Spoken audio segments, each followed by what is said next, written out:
like to start? Would you like to say something? Would you like to start? I'm just here to... Thank you very much.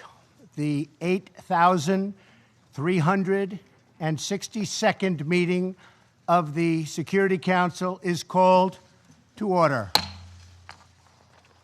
The agenda for this meeting is maintenance of international peace and security, non-proliferation of weapons of mass destruction. The agenda is hereby adopted. I am honored to be here today to chair this meeting of the United Nations Security Council. It is also my privilege to welcome the distinguished heads of state, heads of government, ministers, and other leaders and representatives here with us. Thank you. I also wish to warmly welcome Secretary General Antonio Guterres for joining us. Thank you very much, Mr. Secretary General. The Security Council will now consider Item 2 of the agenda. I will make a statement in my capacity as President of the United States of America. It is a great honor to be here today at this UN Security Council briefing to discuss a matter of urgent importance concerning and countering the proliferation of deadly chemical, biological, and nuclear weapons and the means to deliver them. The nations of the world have long recognized that certain weapons are so dangerous and can inflict so much suffering that all of us have a vital interest in preventing their further development, spread, and use. Since my inauguration, the United States has taken bold action to confront these sinister threats. Many of us are rightly focused on the dangers of nuclear weapons, but we must never forget the risk posed by biological and chemical weapons. The United States was one of the first nations to unilaterally renounce the use of biological weapons. And since World War I, we have led international efforts against the scourge of chemical warfare. Most recently in Syria, we have twice imposed severe consequences on the Assad regime for using chemical weapons against innocent civilians. I want to thank Prime Minister May and President Macron for their country's close partnership in those efforts last April. The Syrian regime's butchery is enabled by Russia and Iran. The Iranian regime exports violence, terror, and turmoil. It illicitly procures sensitive items to advance its ballistic missile program and proliferates these missiles all across the Middle East. The regime is the world's leading sponsor of terror and fuels conflict across the region and far beyond. A regime with this track record must never be allowed to possess a nuclear weapon. For this reason, I announced earlier this year that the United States would withdraw from the Iran nuclear deal. This horrible one-sided deal allowed Iran to continue its path towards a bomb and gave the regime a cash lifeline when they needed it the most. They were in big, big trouble. They needed cash. We gave it to them. In the years since the deal was signed, Iran's aggression only increased. The regime used new funds from the deal to support terrorism, build nuclear-capable missiles, and foment chaos. Following America's withdrawal, the United States began reimposing nuclear-related sanctions on Iran. all U.S. nuclear-related sanctions will be in full force by early November. They will be in full force. After that, the United States will pursue additional sanctions, tougher than ever before, to counter the entire range of Iran's malign conduct. Any individual or entity who fails to comply with these sanctions will face severe consequences. I ask all members of the Security Council to work with the United States to ensure the Iranian regime changes its behavior and never acquires a nuclear bomb. With all of this said, I want to thank Iran, Russia, and Syria for, at my very strong urging and request, substantially slowing down their attack on Idlib province and the 3 million people who live there in order to get 35,000 targeted terrorists. Get the terrorists, but I hope the restraint continues. The world is watching. Thank you also to Turkey for helping to negotiate restraint. Anything the USA can do to help resolve this problem in order to save perhaps even hundreds of thousands of lives, maybe more, we are willing and able. We are available to help. In my remarks yesterday to the United Nations General Assembly, I laid out my administration's commitment to building a more just and peaceful future. Regrettably, we found that China has been attempting to interfere in our upcoming 2018 election, coming up in November, against my administration. They do not want me or us to win because I am the first president ever to challenge China on trade. And we are winning on trade. We are winning at every level. We don't want them to meddle or interfere in our upcoming election.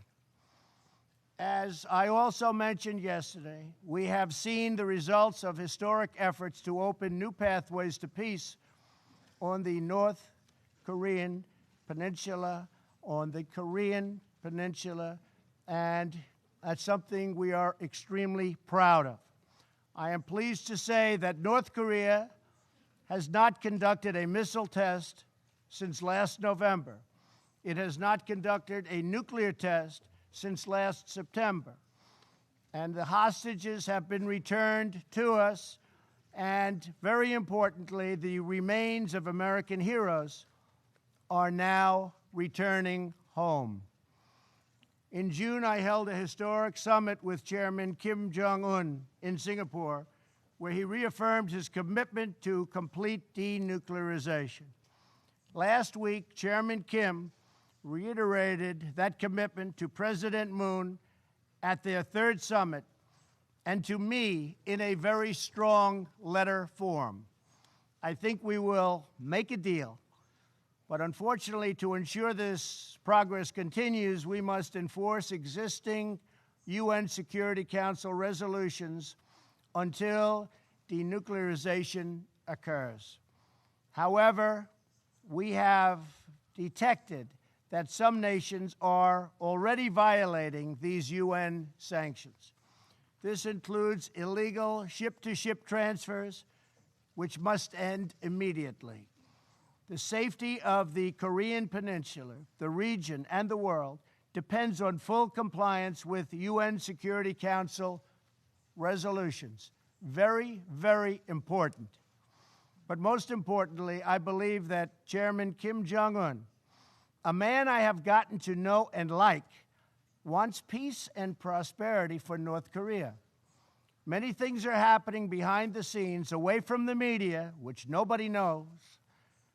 But they are happening nevertheless, and they are happening in a very positive way. So I think you will have some very good news coming from North Korea in the coming months and years. I also very much appreciate what President Moon of South Korea had to say about me last night in television interviews. Working with President Moon has been my great honor, and likewise working with President Xi of China and Prime Minister Abe of Japan has been a pleasure and an honor. Each of us follows in the footsteps of countless world leaders, diplomats, and public servants who came here to the United Nations with the same noble goal: to build a future worthy of the patriots, true patriots, who sacrificed their lives for our nation and for our future. To be successful, we need a commitment of every nation represented in this chamber. Acting together, we can replace the horrors of war with the blessings of safety and the beautiful promise of peace. Thank you very much. I now resume my function as President of the Security Council and give the floor to the President of France.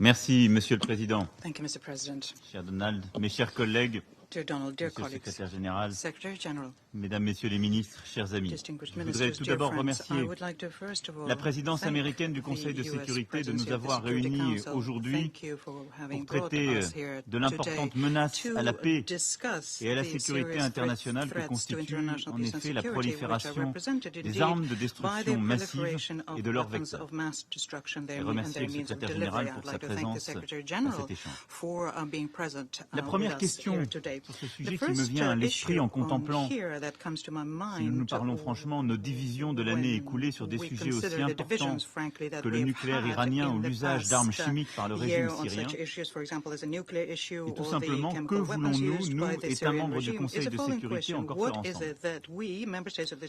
Le régime de non-prolifération, qui organise la maîtrise des armements atomiques pour limiter le risque de guerre nucléaire, ou qu'il impose l'interdiction absolue de certaines armes pour que nos populations soient à jamais protégées de l'horreur de la guerre, des gaz ou des armes bactériologiques, est une construction relativement récente, arrivée à maturité dans les années 1990.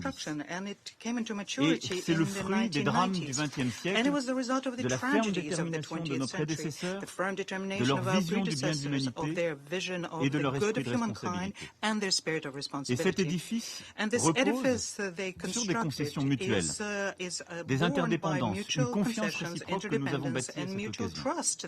En un mot, sur une approche multilatérale de la sécurité. Notre responsabilité, je le crois profondément aujourd'hui, ce que nous devons à ceux qui nous ont précédés comme aux populations dont nous avons la charge, c'est de préserver et de renforcer ce régime à un moment où il est profondément mis à l'épreuve. Les États membres du Conseil doivent être exemplaires à cet égard et à mes yeux, sur ce sujet et sans doute encore plus qu'un autre, être unis. Unis, nous l'avons été de façon remarquable sur la question de la Corée du Nord. La dernière fois en décembre 2017 avec la résolution 2397. La gestion de cette crise, le président des États-Unis d'Amérique vient de le rappeler, connaît aujourd'hui une nouvelle étape. Grâce à son initiative de dialoguer directement avec le président du Parti du travail de Corée. Et la France salue et soutient ces efforts, ainsi que ceux menés par la Corée du Sud que vous avez rappelés. À aucun moment, le Conseil de sécurité ne doit perdre de vue que la Corée du Nord continue de représenter une menace nucléaire et balistique pour la région et pour le monde. La France attend du régime de Pyongyang des gestes concrets, démontrant sa volonté réelle de s'engager dans un processus de démantèlement de son programme nucléaire et balistique de façon complète, vérifiable et irréversible. Dans l'attente de ces gestes, le dialogue doit s'accompagner d'une application rigoureuse des sanctions décidées par ce Conseil. Et là, nous sommes unis. Nous l'étions sur la question de l'Iran avec la résolution 2231, mais c'était en 2015. Depuis, les trajectoires des États signataires du plan d'action global conjoint, dit le JCPOA, ont divergé. Pourtant, je le redis ici, nous conservons tous autour de cette table, j'en suis convaincu, le même objectif. Empêcher l'Iran de se doter de l'arme nucléaire et garantir par un strict contrôle international la finalité pacifique de son programme. Le JCPOA est imparfait, mais il est un pas déterminant dans cette direction. Alors qu'une grave crise de confiance a été ouverte par la réimposition de sanctions extraterritoriales américaines, Téhéran continue de respecter ses obligations nucléaires. Cette situation doit être confortée par un respect de toutes les dispositions du JCPOA et de la résolution qu'il endosse et qui vaut pour tous les membres des Nations Unies, et pas seulement pour la France, l'Allemagne et le Royaume-Uni. Nous devons aussi aller plus loin que le cadre actuel. Je l'ai déjà dit ici même il y a un an. C'est pourquoi je partage les finalités qui ont été rappelées par le président des États-Unis d'Amérique, même si nous pouvons diverger sur la méthode quant au JCPOA. Je considère pour ma part que nous devons bâtir ensemble une stratégie de long terme pour la gestion de cette crise qui ne peut se réduire à une politique de sanctions et de containment. Les bases d'une nouvelle négociation doivent être posées sur, d'une part, l'encadrement du nucléaire iranien au-delà de 2025-2030, complément indispensable à ce qui avait été obtenu en 2015, sur la question de l'augmentation par l'Iran de la portée et de la précision de son arsenal de missiles, et donc l'encadrement de son activité balistique. Et enfin, troisièmement, sur la stabilité régionale. Ce sont l'ensemble de ces sujets qui peuvent constituer une action utile de la communauté internationale pour réduire les risques de la région et réussir à obtenir la finalité que nous poursuivons tous, que jamais l'Iran ne se dote de l'arme nucléaire. Unis, nous l'étions sur l'élimination des armes chimiques syriennes avec la résolution 2118. Mais c'était en 2013. Depuis, les menaces pour la crédibilité de la norme d'interdiction se sont accumulées. La réapparition des armes chimiques lors des offensives du régime syrien, alors que Damas avait adhéré à la convention d'interdiction et déclaré son programme, n'a pas rencontré la détermination nécessaire de ce Conseil. Daesh a, lui, utilisé ces armes en Syrie et en Irak. En février 2017, en Malaisie, un membre de la famille dirigeante nord-coréenne a été assassiné à l'aide d'un agent neurotoxique puissant, le VX. Et cette année, c'est sur le territoire du Royaume-Uni et donc de l'Union européenne qu'un autre agent neurotoxique a été employé, tuant une personne et en blessant 4 autres.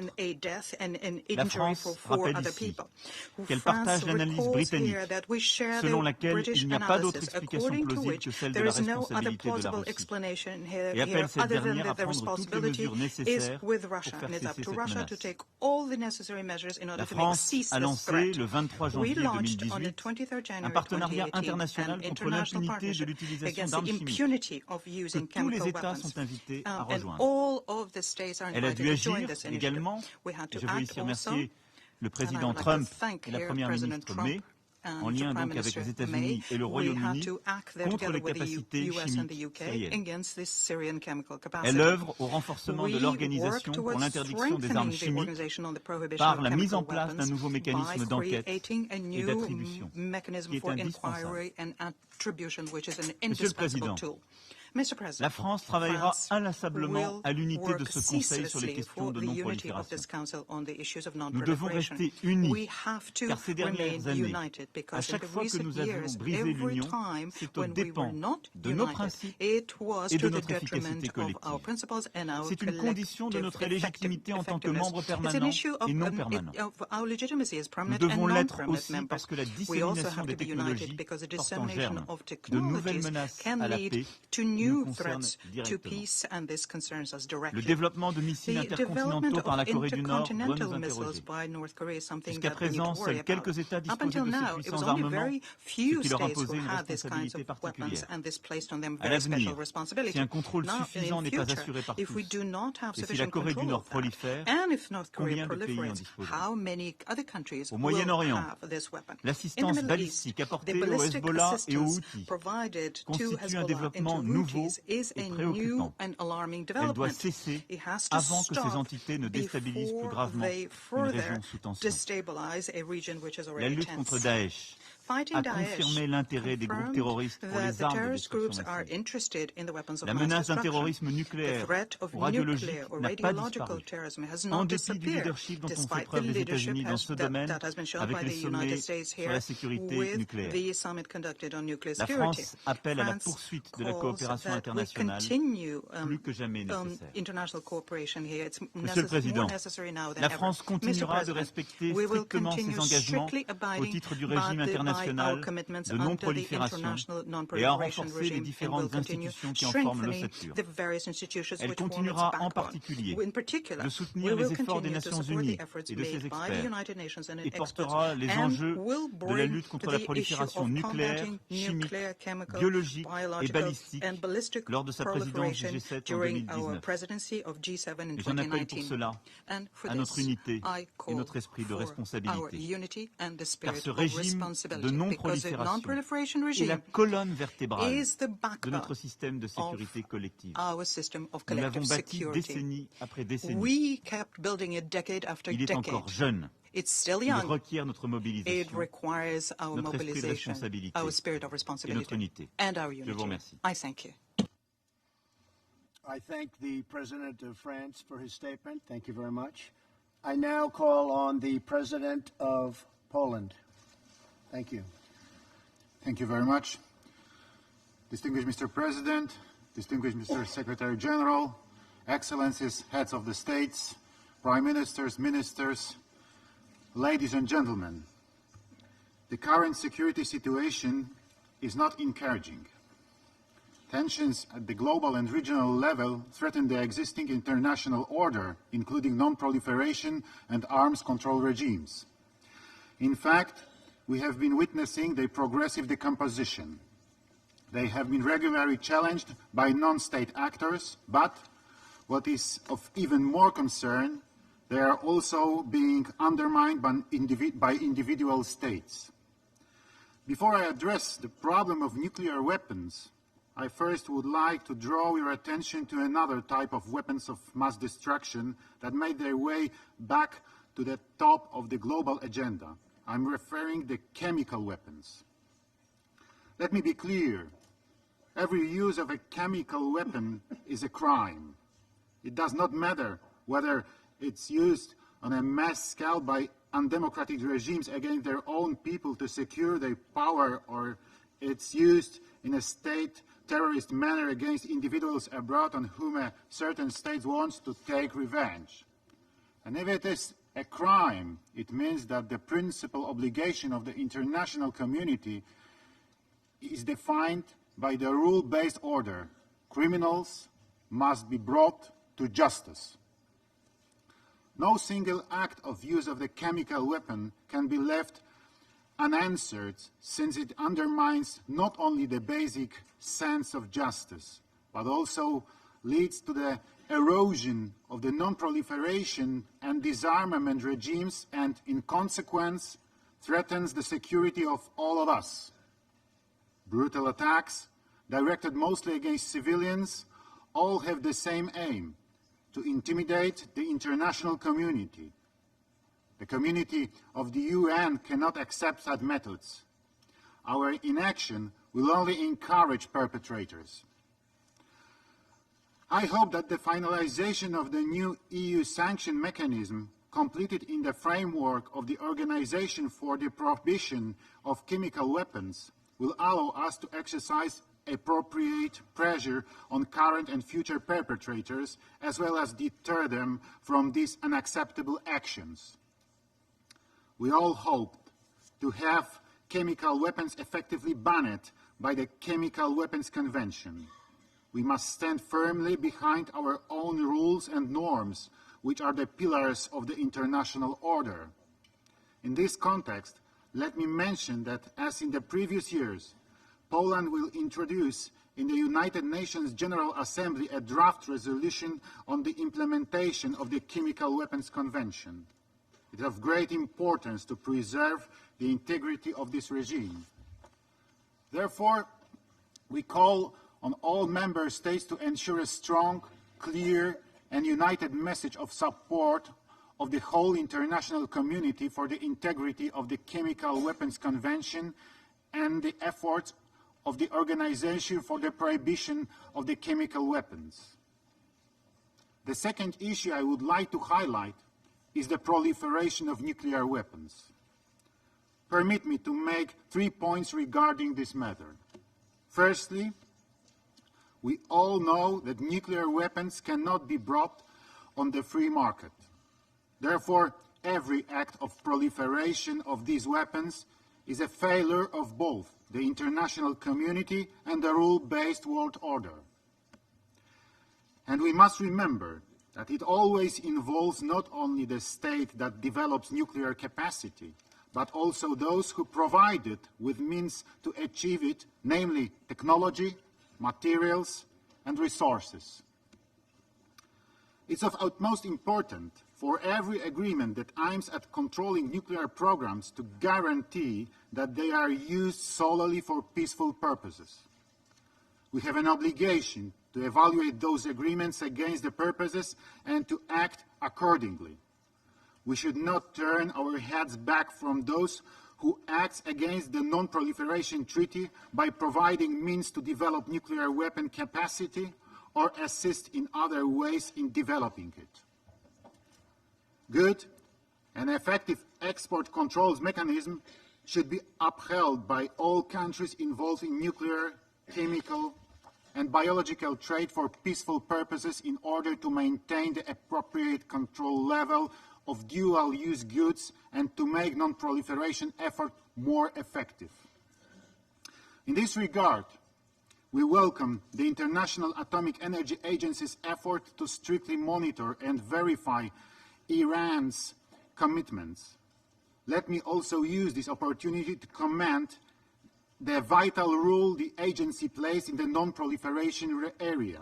The agency's system of safeguards is a fundamental component of the nuclear non-proliferation regime and plays an indispensable role in the implementation of the NPT.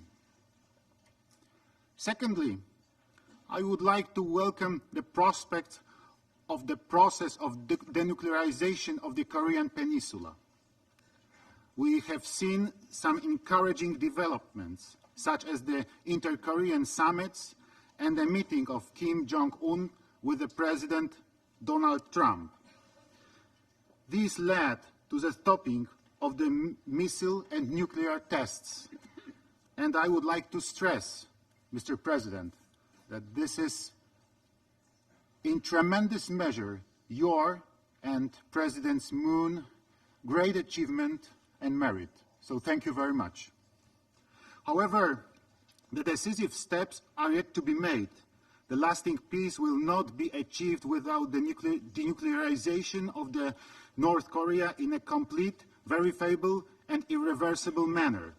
Until then, the international community must remain united in maintaining real and consistent pressure on the North Korea, including by upholding UN sanctions regime. Thirdly, for the credibility of international community, it's vital to stand firmly behind duties and obligations we took in our shoulders. In that context, let me sadly reflect on the concerning developments of security situation in our region, Central and Eastern Europe. Only in the last few years, we have witnessed the clear breach of the Budapest Memorandum that guaranteed territorial integrity of Ukraine in exchange of its peaceful and voluntary denuclearization. We have also heard about the use of nuclear weapons to end conventional conflicts.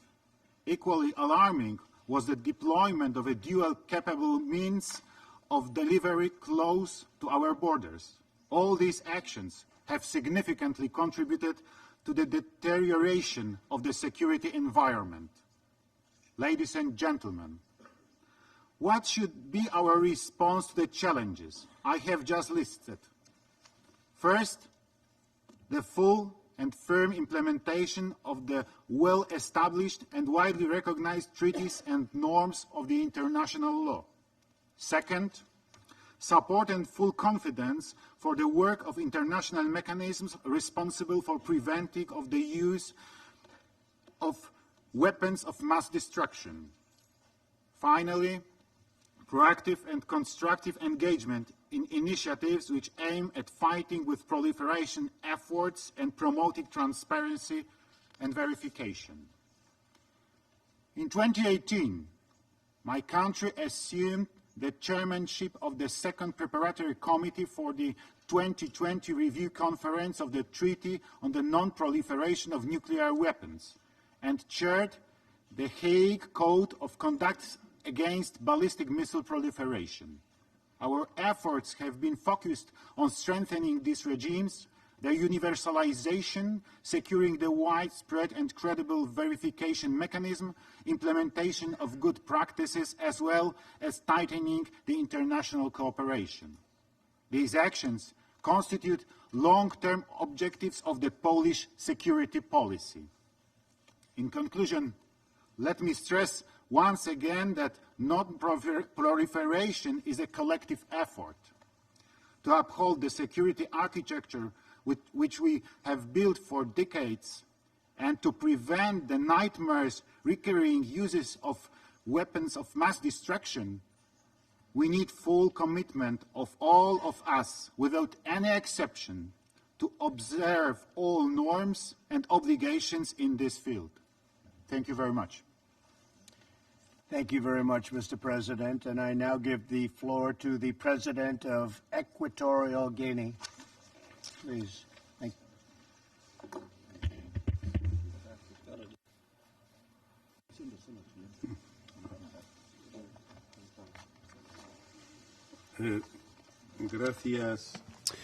Thank you, President, Your Excellencies, ladies and gentlemen. It is for me a pleasure and an honor to address for the first time in person this forum on behalf of and in representation of the Republic of Equatorial Guinea. We thank the United States of America for having convened this open debate this morning, and we congratulate the United States on their excellent work as President of the Council for the month of September. Disarmament is one of the longest-standing goals of the United Nations. Indeed, it was the subject of the very first Security Council resolution on the 25th of January 1946, when the Security Council adopted Resolution 1 of the United Nations Security Council, enshrined in Article 47 of the Charter of the United Nations. 72 years have elapsed since the adoption of the aforementioned resolution by the Security Council. And today, the world is once again caught up in an arms race, which has led many states to feel themselves compelled to acquire a range of weapons of all kinds for their defense, and more specifically has led them feeling compelled to obtain weapons of mass destruction in some instances. Nuclear arsenals do not just serve to exacerbate tensions between states and to hinder the drive for peace, but they also put in jeopardy the very continued existence of humankind. Our country, the Republic of Equatorial Guinea, does not possess, nor does it intend ever to acquire weapons of mass destruction, and we have adopted measures to guarantee the strict and full implementation of the commitments and obligations that we bear to the international community in the sphere of non-proliferation. We have ratified the African Treaty for the establishment of a nuclear weapon-free zone in our continent, a treaty that is better known as the Treaty of Lindamba.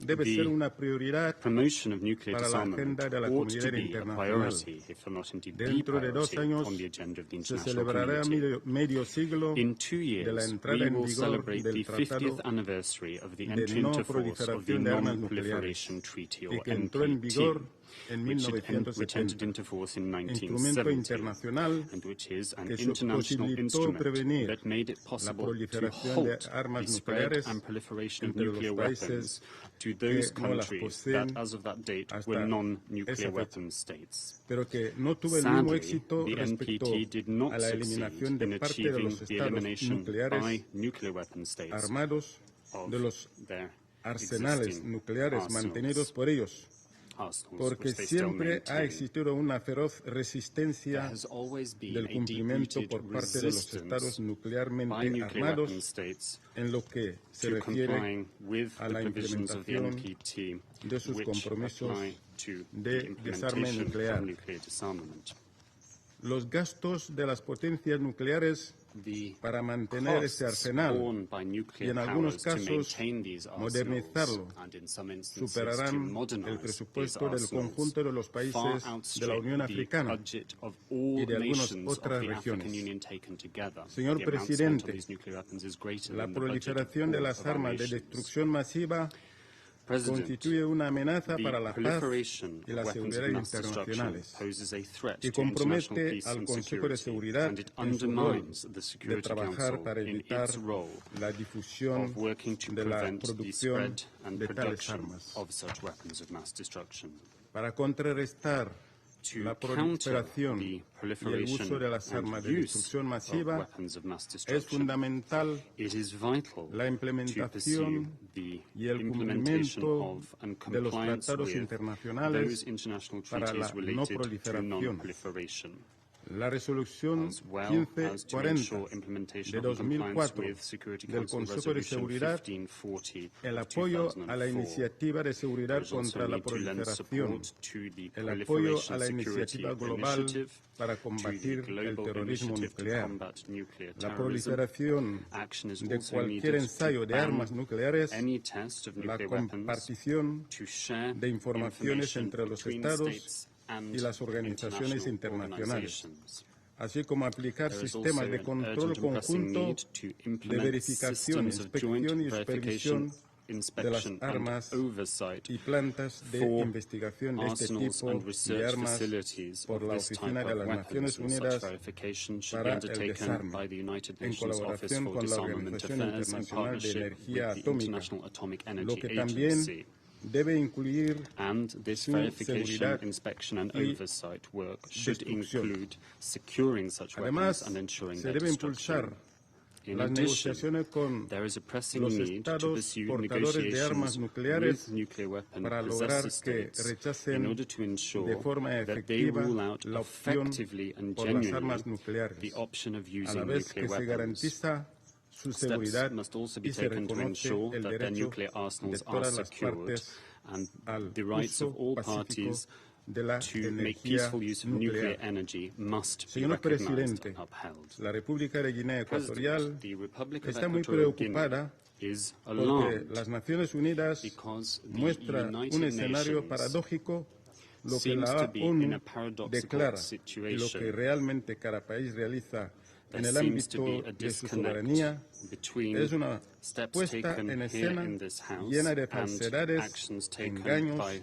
some hipocresía states e claiming their insolidaridad. sovereignty, which is undermining Hace what escasamente should be 2 an action días of partnership and dedicamos una cumbre solidarity. extraordinaria para Some 2 days ensalzar ago, el we pensamiento del had líder an surafricano extraordinary Nelson Mandela, summit to remember the donde todos extraordinary African apoyamos leader rechazar Nelson Mandela, todo tipo de and we all confrontación spoke out y to reject rencores, confrontation aceptando and war, que to set aside con su legado disputes, se podía to lograr live up to his un mundo de legacy, paz, and in living up to the legacy of Nelson seguridad, Mandela, we express the hope that desarrollo we might be able y to live in a bienestar world para of todos. peace, security, development, Pero, and sin well-being embargo, for all. parece que muchos estados However, optan it por seems that desarrollar many states una have carrera chosen rather to armamentística pursue que va the en contra path of de los arms and nobles ideales weapons, de la which cumbre runs de Mandela directly counter to que the noble todos and lofty aceptamos aspirations of y the Mandela aplaudimos. Summit, a Las summit armas de which we all destrucción welcomed and masiva all participated in.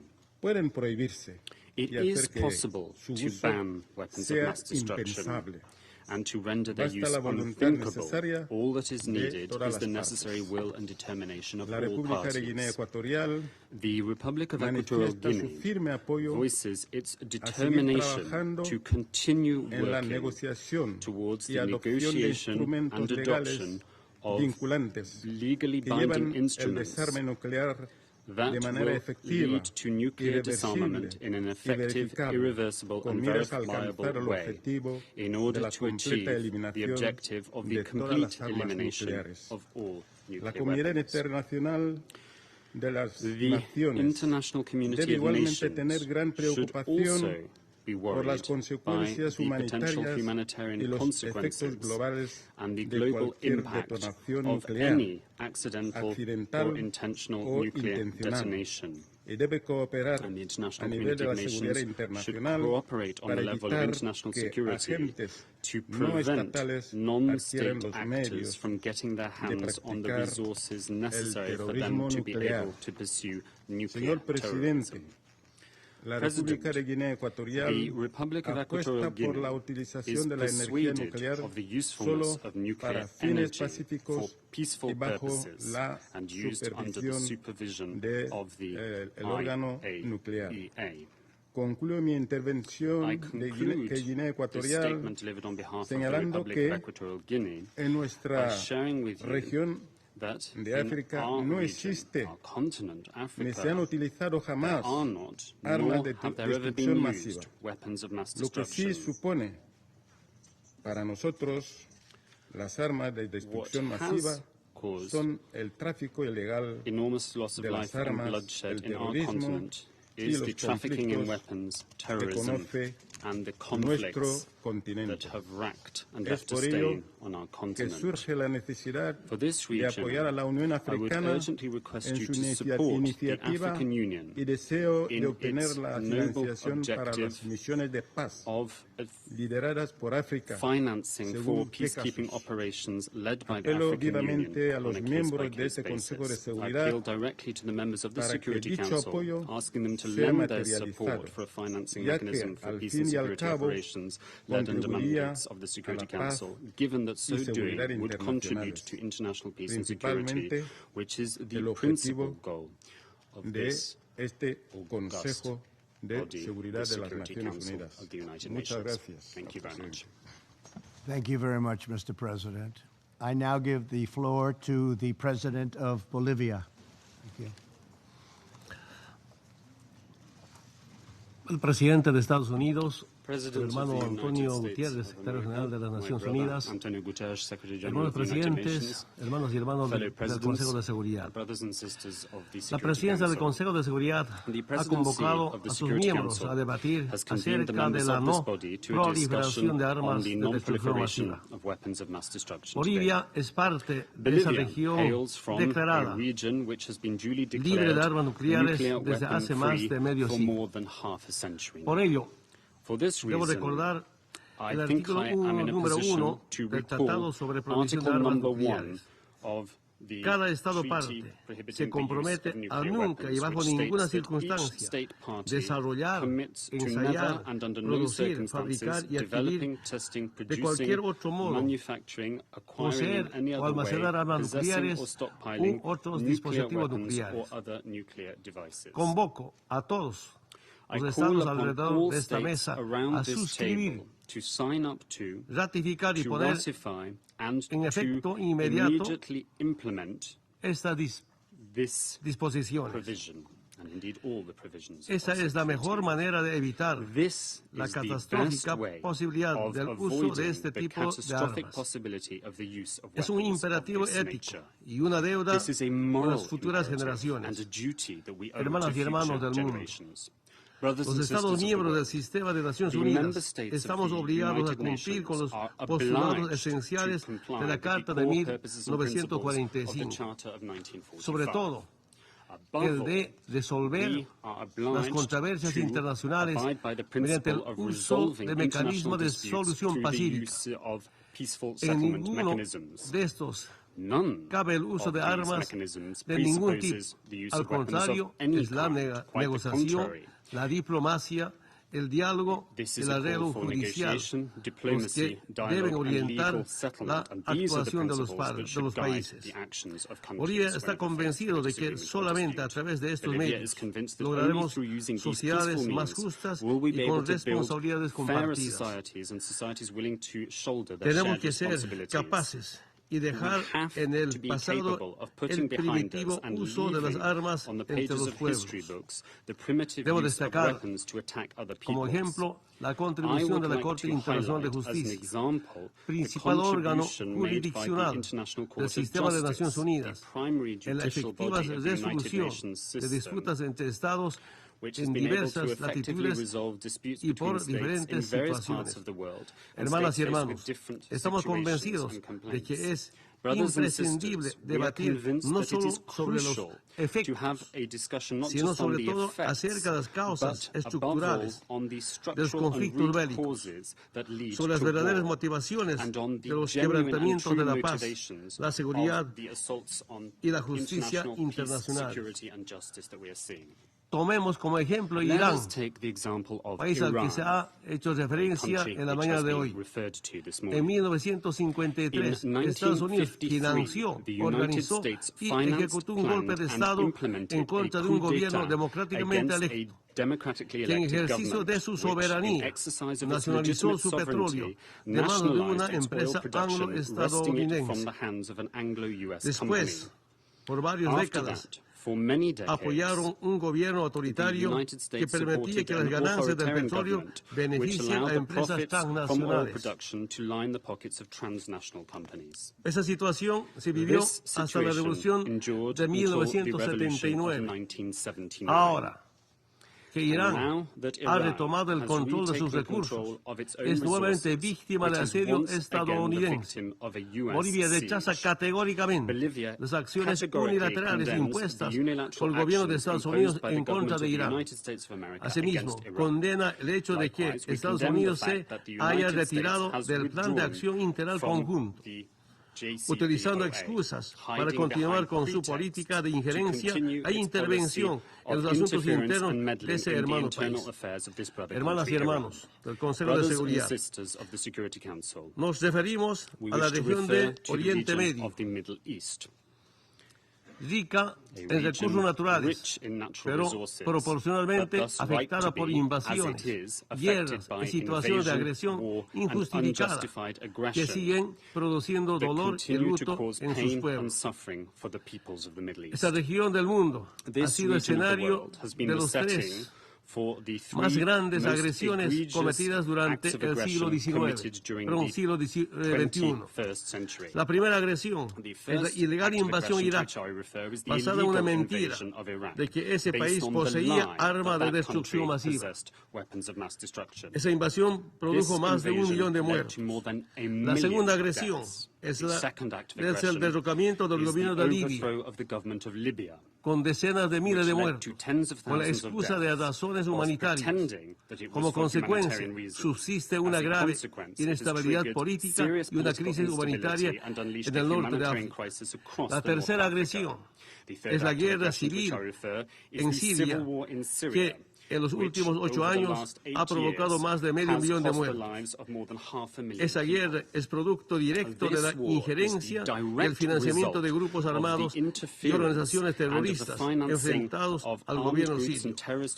Hermanas y hermanos, en los últimos meses, Estados Unidos ha demostrado nuevamente su desprecio al derecho internacional, el multilateralismo y los principios propósitos de la Carta de las Naciones Unidas. Cada vez que Estados Unidos invade países, lanza misiles o financia cambios de régimen, lo hace acompañado de una campaña de propaganda que reitera que es a nombre de la justicia, la libertad, la democracia, los derechos humanos o por razones humanitarias. Quiero decirles, a Estados Unidos no le interesa la democracia. Si así fuera, no habrían financiado golpes de Estado y apoyado a dictadores. No amenazaría con intervenciones militares a gobiernos democráticamente electos. como lo hace contra Venezuela. No le interesan los derechos humanos ni la justicia. Si así fuera, firmarían los convenios internacionales de protección de los derechos humanos o las amenazas a los mecanismos de investigación de la Corte Penal Internacional. No promovería el uso de la tortura. No abandonarían el Consejo de Derechos Humanos y no separarían a niños migrantes de sus familias ni los pondrían en jaulas. A Estados Unidos no le interesa el multilateralismo. Si así fuera, no se habrían alejado del Acuerdo de París o del Pacto Global de Migraciones. No lanzarían ataques unilaterales, ni decisiones como declarar ilegalmente a Jerusalén como capital de Israel. Ese desprecio al multilateralismo está motivado por su afán, por el control geopolítico y la apropiación de los recursos naturales. Hermanas y hermanos, por encima de estas situaciones, saludamos a los países Francia, Alemania, Reino Unido, China, Rusia, que se mantienen firmes en la defensa del acuerdo nuclear firmado con Irán, a los países que no abandonaron el Acuerdo de París, a los países que defienden los principios de igualdad soberana de los estados, de no injerencia en asuntos internos, de respeto al derecho internacional y de respeto a los compromisos asumidos y de defensa del multilateralismo.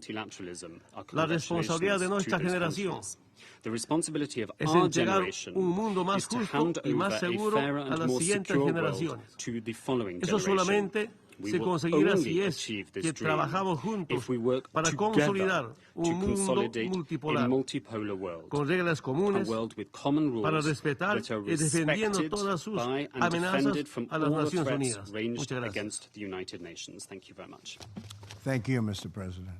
I now give the floor to His Excellency from Peru.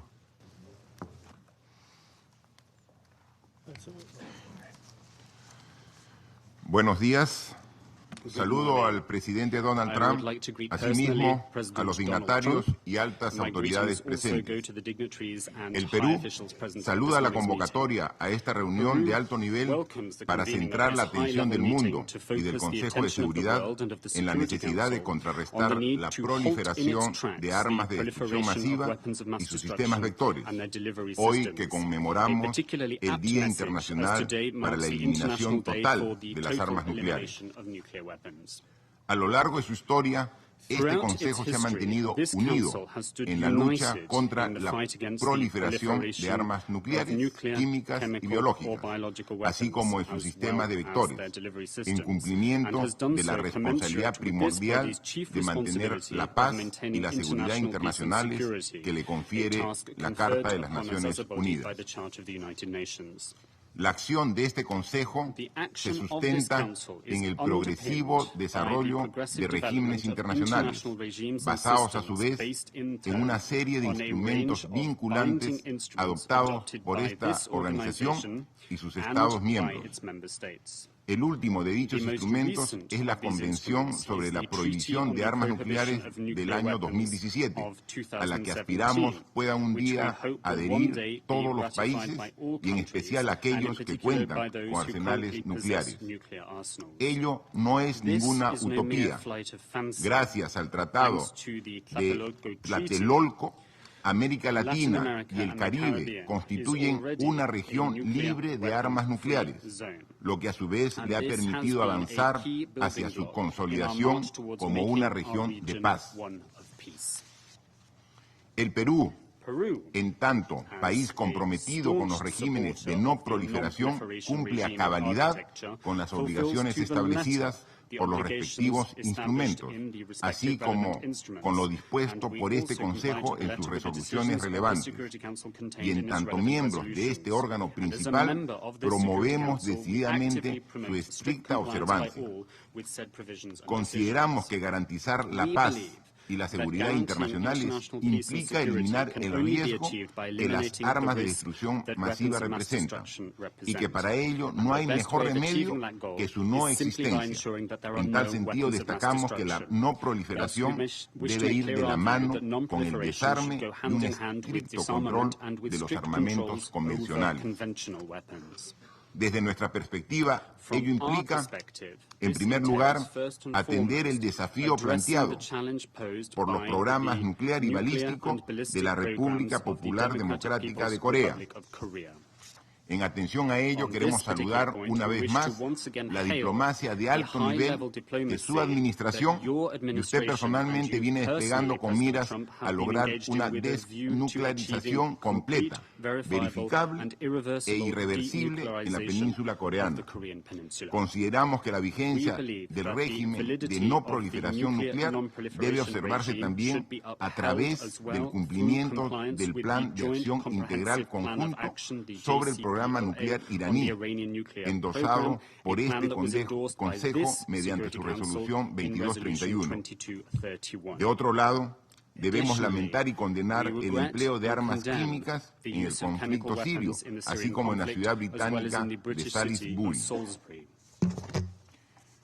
En este complejo contexto y para concluir, señor presidente, queremos destacar la importancia de la diplomacia, el multilateralismo, el derecho internacional, las medidas de fomento de la confianza y la universalidad para fortalecer los regímenes de no proliferación y desarme.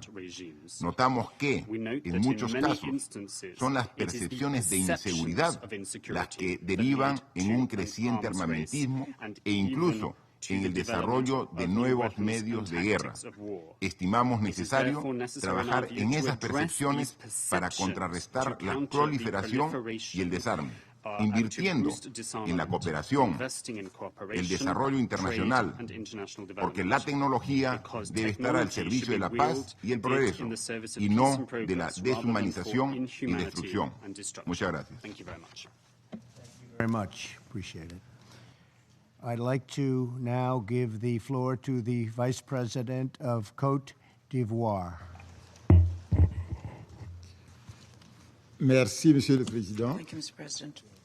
Monsieur le Président, Mr. President, Excellences, Mesdames, Messieurs les présidents chefs de délégation, heads of delegations, je tiens d'abord à I would like to remercier first of all la présidence thank américaine the US presidency d'avoir organisé ce for débat de haut having niveau convened this sur la question de la high-level non-prolifération discussion des armes de on destruction the massive. issue of the non-proliferation of Et je weapons voudrais of mass également destruction. saluer la I would like to présence also welcome de votre Excellence, your des presence chefs donc here, des chefs d'État et de Your gouvernement ainsi Excellency, que the d'éminentes presence personnalités of heads of qui states and haussent governments, l'éclat de cette eminent séance personalities dont le which make thème this est d'une meeting grande all the more importance pour notre planète. significant and the Monsieur le topic Président, le thereof développement is of rapide des great programmes importance nucléaires for et the balistiques world.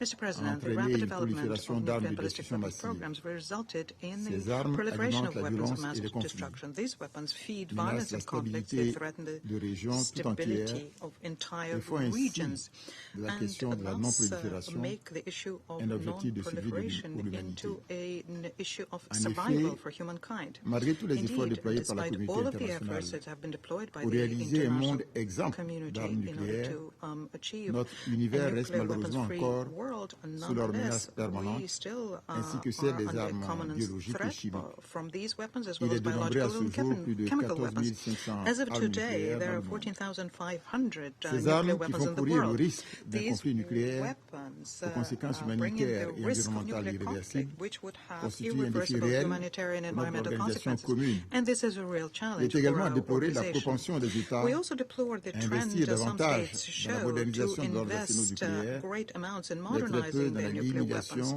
but de ces armes putting et de leurs very vecteurs. little Le into traité the de elimination of non-prolifération such nucléaire, weapons. considéré The non-proliferation comme la treaty, pierre angulaire which du is régime considered as a de non-prolifération, cornerstone est à of the ce jour non-proliferation regime, mise à rude is épreuve today being et fait severely l'objet d'une tested, divergence profonde and lors de la there is conférence a d'examen significant tous les divergence 5 ans. of views during their review conferences, which take place every 5 years. Le non-respect par The certains États non-compliance de leurs by some engagements states with their commitments en matière de désarmement on et de disarmament non-prolifération and non-proliferation constitue une is atteinte grave a à la serious sécurité et pourrait risk favoriser for security l'acquisition and par could les acteurs non lead étatiques to the des armes de non-state destruction massive. actors acquiring Le problème weapons of nucléaire mass iranien, destructions. la The issue situation au of Moyen-Orient, the Iranian notamment nuclear en Syrie, issue, avec the les situation in allégations the Middle d'utilisation East, d'armes chimiques, Syria with allegations of chemical weapons use, the use of ballistic missiles in Yemen, and the issue of the Korean Peninsula nuclearization, real difficult Gordian knots and real sources of concern for the international community. These situations are such that they compel us to place the issue of proliferation of weapons of mass destruction amongst our highest priorities. Given the situation, the Security Council, which is to maintain international peace and security, has to continue shouldering responsibility in the area of non-proliferation. In this context, Cote d'Ivoire calls for the implementation of the relevant resolutions of Security Council and the implementation of the various legal instruments, those which are covering the areas of disarmament and non-proliferation. We invite, therefore, member states to discharge, with the support of the Organization for the Prohibition of Chemical Weapons, discharge their international obligations which stem from the Convention, which bans the development, manufacturing, stockpiling, the use of chemical weapons and calls for their destruction. In this context, I would like to say that Cote d'Ivoire is party to all of the treaties and important conventions in the area of non-proliferation, and we incorporated into our national laws all of the commitments which flow from national legal instruments. In the disarmament area, the step-by-step approach did not result in the desired effect, and we therefore call those states which have nuclear weapons to consider a new, more effective approach. Mr. President, we welcome the adoption on the 7th July 2017 of the treaty banning nuclear weapons. They underscore that it's important to implement it rapidly. Outer space, which is considered, and rightly so, as a common good for humankind, warrants our constant attention and requires an urgent adoption of an international, legally binding instrument in order to prevent an arms race in space and make sure it does not become militarized. Further, we underscore the need for the international community to have a more binding instrument in the area of biological and toxin weapons. We also would like to express a wish for a universal and non-discriminatory instrument in order to provide a security guarantee for non-nuclear states. On chemical weapons, we call for a universalization of the Convention of Chemical Weapons and the implementation of resolutions 1540 of 2004 and Resolution 2325 of 2016. Disregard the mandate conferred on OPCW during the special meeting on the 26th and 27th July in The Hague, the mandate to identify and to bring to justice the perpetrators of chemical weapons attacks could greatly contribute towards settling the issues related to the allegations of chemical weapons use. We call on the Security Council to stand united on this issue. Mr. President, as regards the Iran nuclear issue, my delegation supports the implementation of the Joint Comprehensive Plan of Action, which is considered to be overall satisfactory. In this regard, we would like to invite the stakeholders to work out their differences of this agreement, which resulted from an extraordinary international compromise and remains to date a certain guarantee for the implementation of the NPT and helps with regional peace and stability. Mr. President, on the situation in the Korean Peninsula, Cote d'Ivoire welcomes the positive developments we have been witnessing recently. The historic meeting on the 12th of June in Singapore between Your Excellency and the North Korean leader, Kim Jong-un, is a major milestone in this new regional dynamic. We reiterate here our attachment to the principles of peacefully settling disputes through dialogue and talks, and we urge all of the stakeholders to reject definitively any use of military option which could lead to terrible and irreversible consequences for the planet.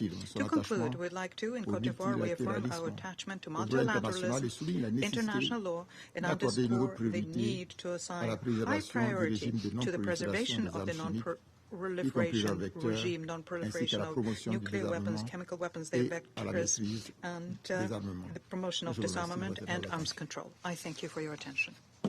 Thank you very much. I now give the floor to the Prime Minister of the United Kingdom. Thank you, Mr. President, and thank you for convening this important debate. There is no greater threat to international peace and security than the proliferation of weapons of mass destruction. These issues matter to every man, woman and child around the globe. And the United Kingdom, like the other permanent members of this Council, has a special responsibility to protect the significant gains we have made in the last 70 years. Because the international community has invested huge energy into containing the horrific forces that emerged in the 20th century. The multilateral framework of treaties countering the proliferation of weapons of mass destruction is one of the greatest achievements of the international community, demonstrating the value of global cooperation. It has improved all of our security. It has brought a measure of predictability and stability, and it has paved the way to arms control agreements and disarmament. When many of us around this table were born, it was feared dozens of nuclear weapons states might emerge. Instead, the Treaty on the Non-Proliferation of Nuclear Weapons has seen a remarkable near 30 states abandon their pursuit of nuclear weapons. Global stockpiles have been reduced by close to 80% since their Cold War peak. That is true success on a truly global scale. Similar, if not greater success, has been achieved on chemical and biological weapons. Over 96% of declared stockpiles of chemical weapons have now been destroyed under international verification, and no country professes publicly to possess biological weapons. But the last 18 months have seen these hard-won gains challenged. We have seen chemical weapons used in Syria, Malaysia, and the UK. The conventions governing our nuclear compact are being picked at. Predictability and stability are declining. If we do not increase our collective efforts to preserve and build on what we have, there is a very real risk these gains will subside or fall away. The 1970 Non-Proliferation Treaty is rightly perceived as the flagship of the international community's determination against nuclear proliferation. Supporting it requires leadership. Leadership of the short your administration and you personally, Mr. President, are demonstrating on DPRK, the world's most pressing nuclear threat. In meeting Kim Jong-un, you have created an historic opportunity for complete, verifiable and irreversible denuclearization. Consensus from this Council to impose sanctions on DPRK has played no small part, but we will not continue meaningful progress towards peace on the Korean Peninsula without sustained pressure. Sanctions must be strictly enforced by all, including the DPRK's neighbours. We must stay vigilant. Ensuring non-proliferation also requires collective leadership, of the type that led to the agreement in 2015 of the Joint Comprehensive Plan of Action, the Iran nuclear deal. For many years, the scale and nature of Iran's nuclear programme raised serious international concerns. The JCPOA was an important step forward in addressing these. It remains the best means of preventing Iran developing a nuclear weapon, and we are committed to preserving the JCPOA as long as Iran continues to abide by its obligations in full.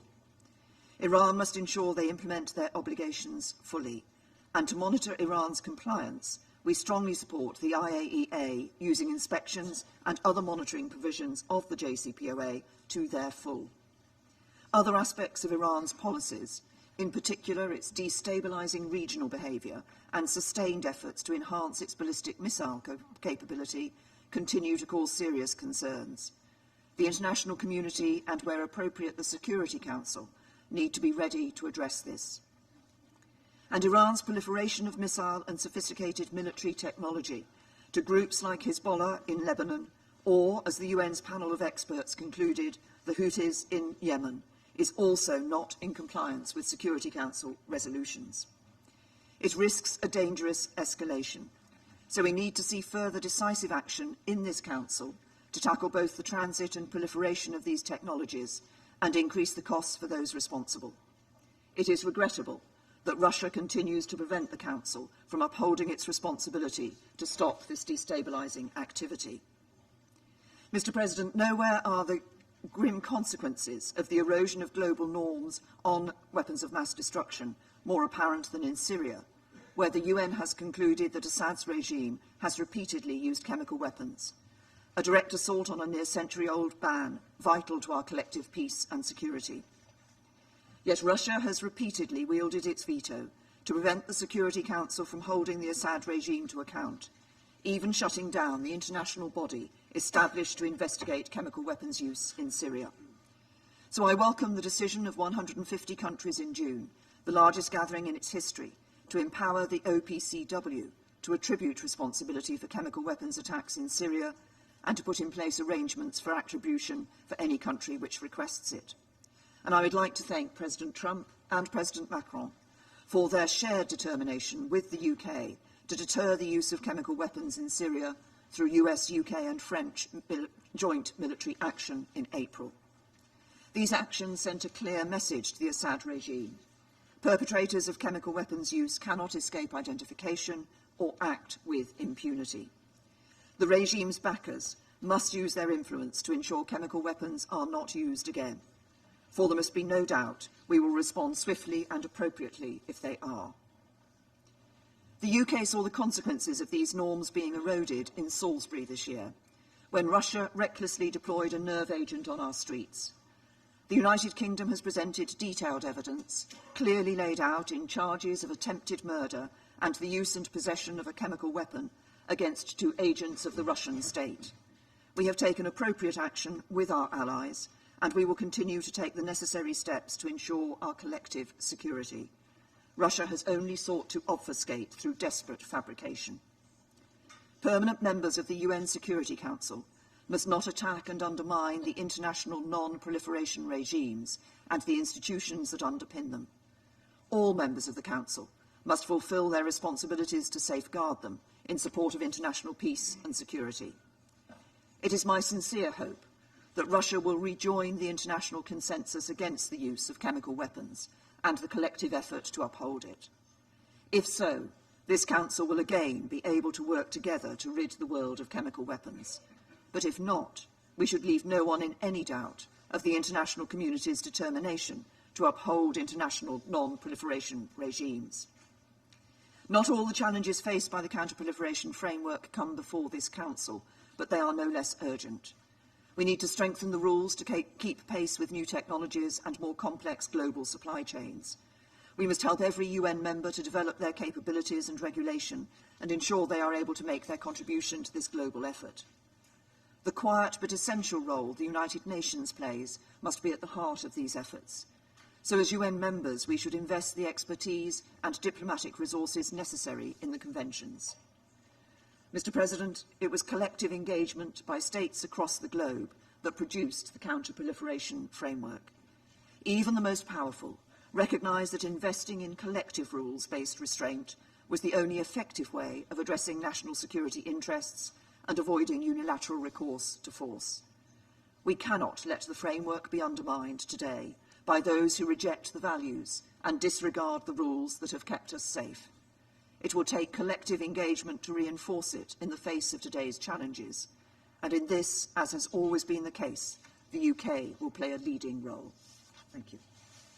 Thank you very much, Prime Minister. I now give the floor to the Prime Minister of the Netherlands. Mr.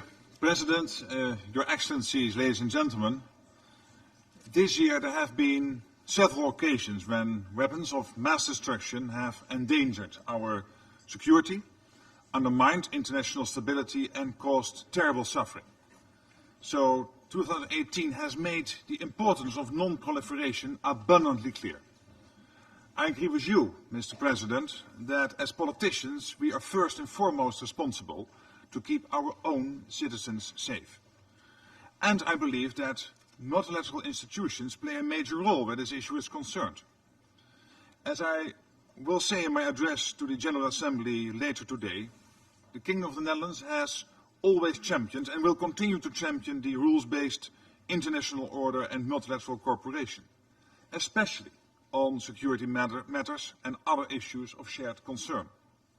The multilateral cooperation requires active support from all of us, including and even especially on the issue of weapons of mass destruction. We should acknowledge the significant achievements that have been made in controlling these weapons. For 50 years now, the Non-Proliferation Treaty has kept the number of nuclear weapon possessors under 10. We can only imagine how much conflict, instability, and violence this has prevented. So I'm encouraged that the US, Russian, and British foreign ministers have underlined their continuing support for and commitment to the NPT on the occasion of its 50th anniversary. We have seen some positive steps on non-proliferation this year in relation to North Korea. The ultimate goal of our joint efforts is to ensure that North Korea abandons its nuclear ballistic missile capabilities and its programs on weapons of mass destruction. It should do this in comprehensive, verifiable, and irreversible manner. We welcome the efforts you, Mr. President, are personally making to achieve a nuclear weapon-free Korean peninsula. For we know that this problem can only be resolved peacefully. As chair of the Sanctions Committee, the Netherlands is doing everything it can to ensure that all nations fully implemented sanctions, so as to keep up the pressure on North Korea to comply with its international obligations. The Kingdom of the Netherlands believes that the Joint Comprehensive Plan of Action, endorsed by the Security Council Resolution 2231, remains a good example of how this Council and the international community can work hand in hand for non-proliferation. The International Atomic Energy Agency has concluded in 12 consecutive reports that Iran is abiding by its commitments under the deal. As long as this continues, we will also uphold our commitment to the deal. At the same time, we are concerned about Iran's role in the region, its ballistic missile program, and its human rights record. In particular, Iran's support for Hezbollah and the role Iran plays in Syria and Iraq, and in the development of missiles by the Houthis in Yemen, remain serious concerns for the Netherlands. They need to be addressed. Mr. President, the repeated use of chemical weapons is deeply alarming. It causes terrible human suffering and erodes the established international norm. There should be no impunity for any use of chemical weapons, not for the large-scale attacks in Syria, nor for the individual attacks in Malaysia and the United Kingdom. The same goes for the possible use of chemical weapons by the Syrian regime in Italy.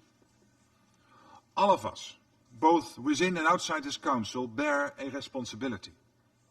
Because of the stalemate in this body, we have tasked the Organization for the Prohibition of Chemical Weapons to investigate and identify those responsible for the use of these weapons.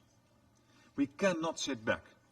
We have to speak up, take action and firmly support the OPCW so that the perpetrators can be brought to justice. And we need to do this together.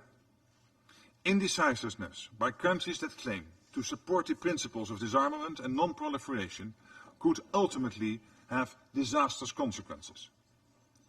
And with regard to this, the Salisbury attack, we reaffirm our confidence in the UK investigations. We welcome its bringing criminal charges as an important step towards justice. This bolsters our earlier conclusion that it is essential to hold those responsible to account. Mr. President, to conclude, the devastating consequences of the use of weapons of mass destruction underline the urgent need to take action. The use of these weapons must never become the new normal.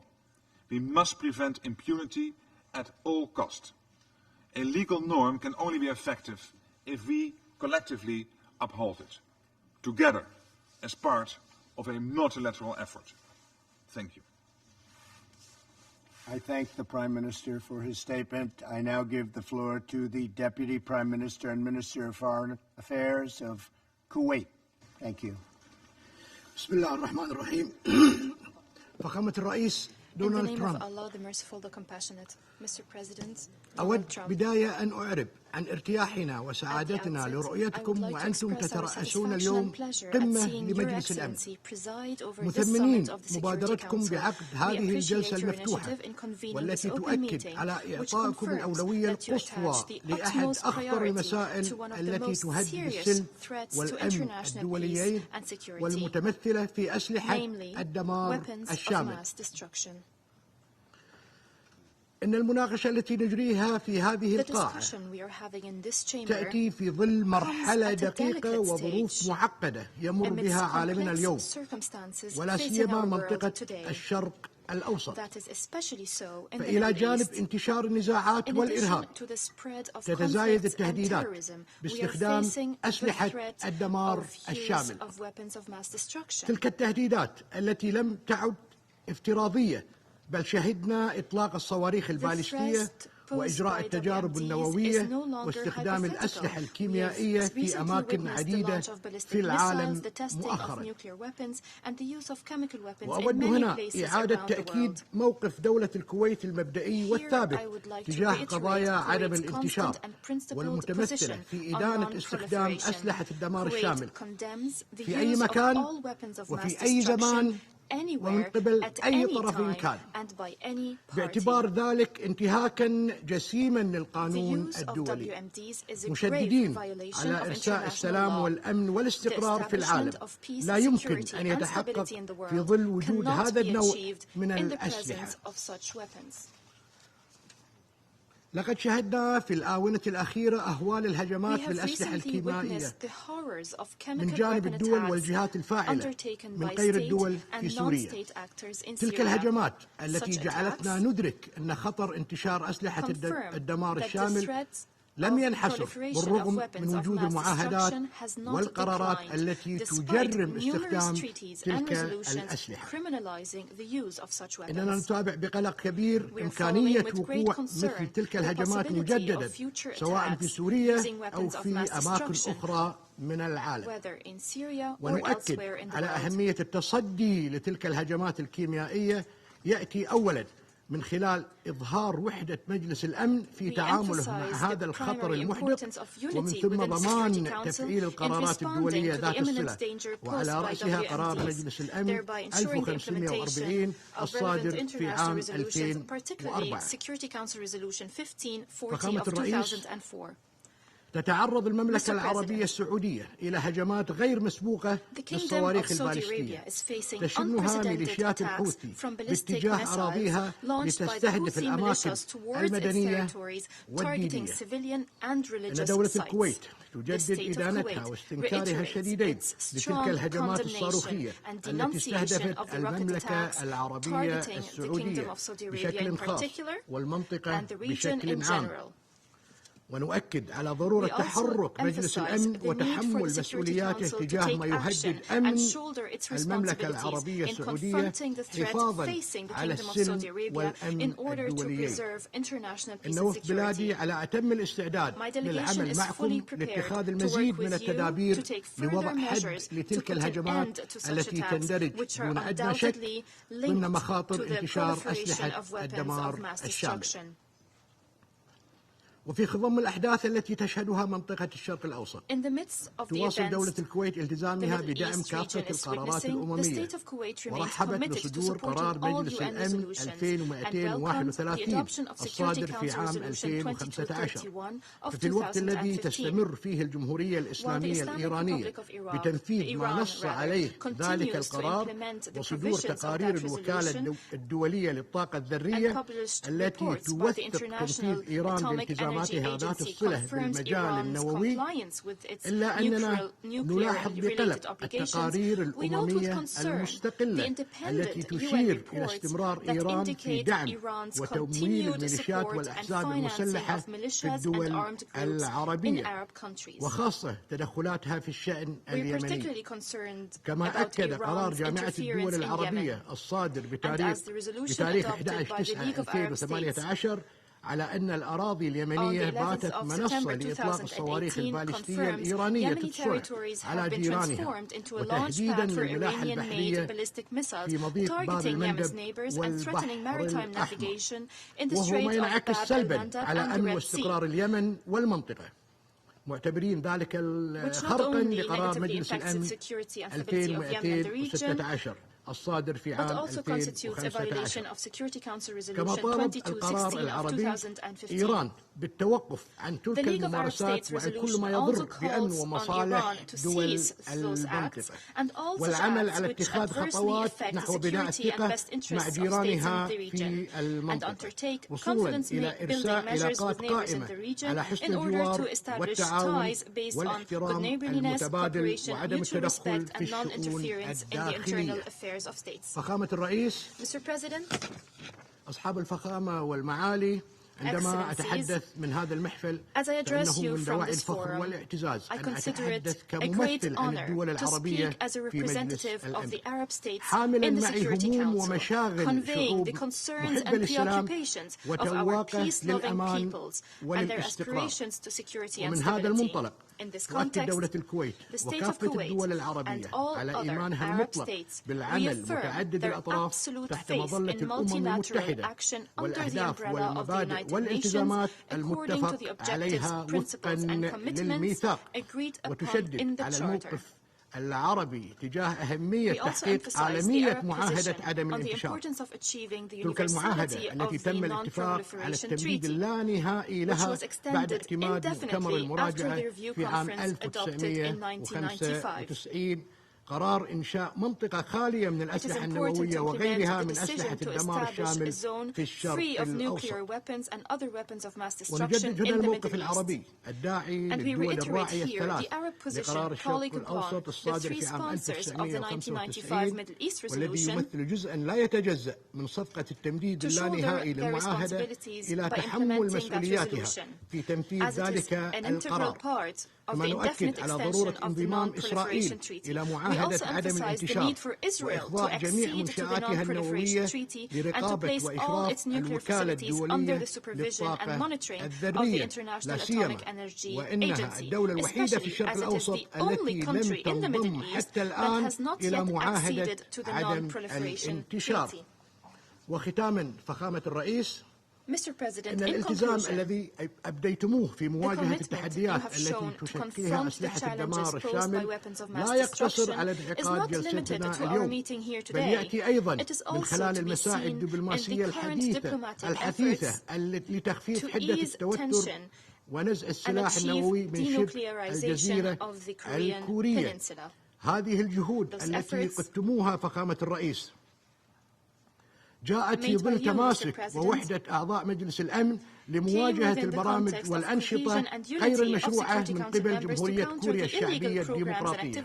إننا نعلم أن الطريق لا يزال طويلا وشاقا للوصول إلى الهدف المنشود في إخلاء شبه الجزيرة الكورية من السلاح النووي، إلا أننا نعتقد أن الالتزام المطلق والصادق من قبل كافة الأطراف المعنية وكذلك التنفيذ الكامل لكافة قرارات مجلس الأمن ذات الصلة سيؤدي إلى اتفاق سلام دائم وشامل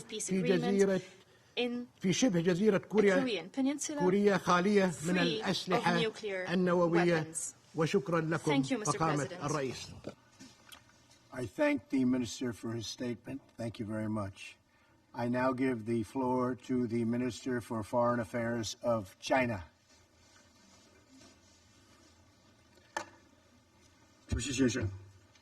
Mr. President, maintaining global peace and security is the primary responsibility of the Security Council entrusted by the UN Charter and a shared responsibility of all Security Council members.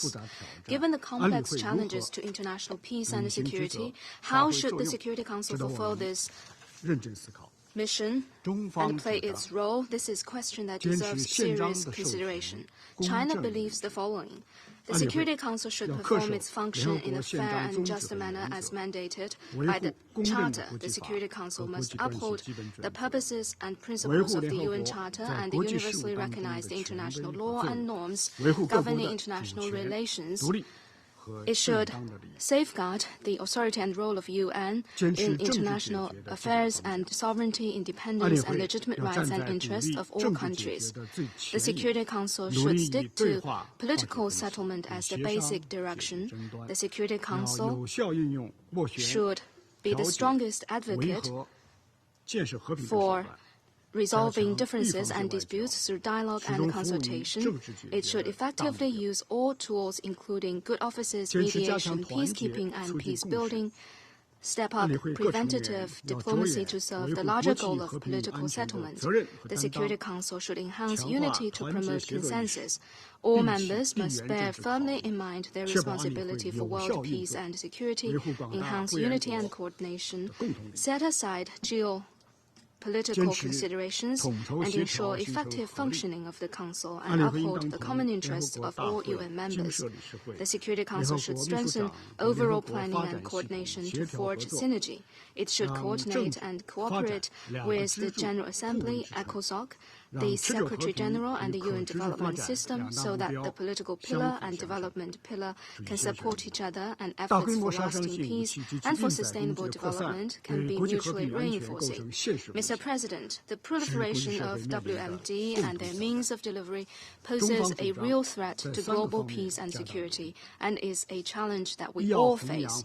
China proposes that we step up efforts in the following three aspects. First, we need to champion the rule of law to consolidate and improve the international non-proliferation regime. The NPT, the Biological Weapons Convention, the Chemical Weapons Convention, the UN SCR 1540 and other Security Council resolutions constitute the legal foundation of the international non-proliferation regime.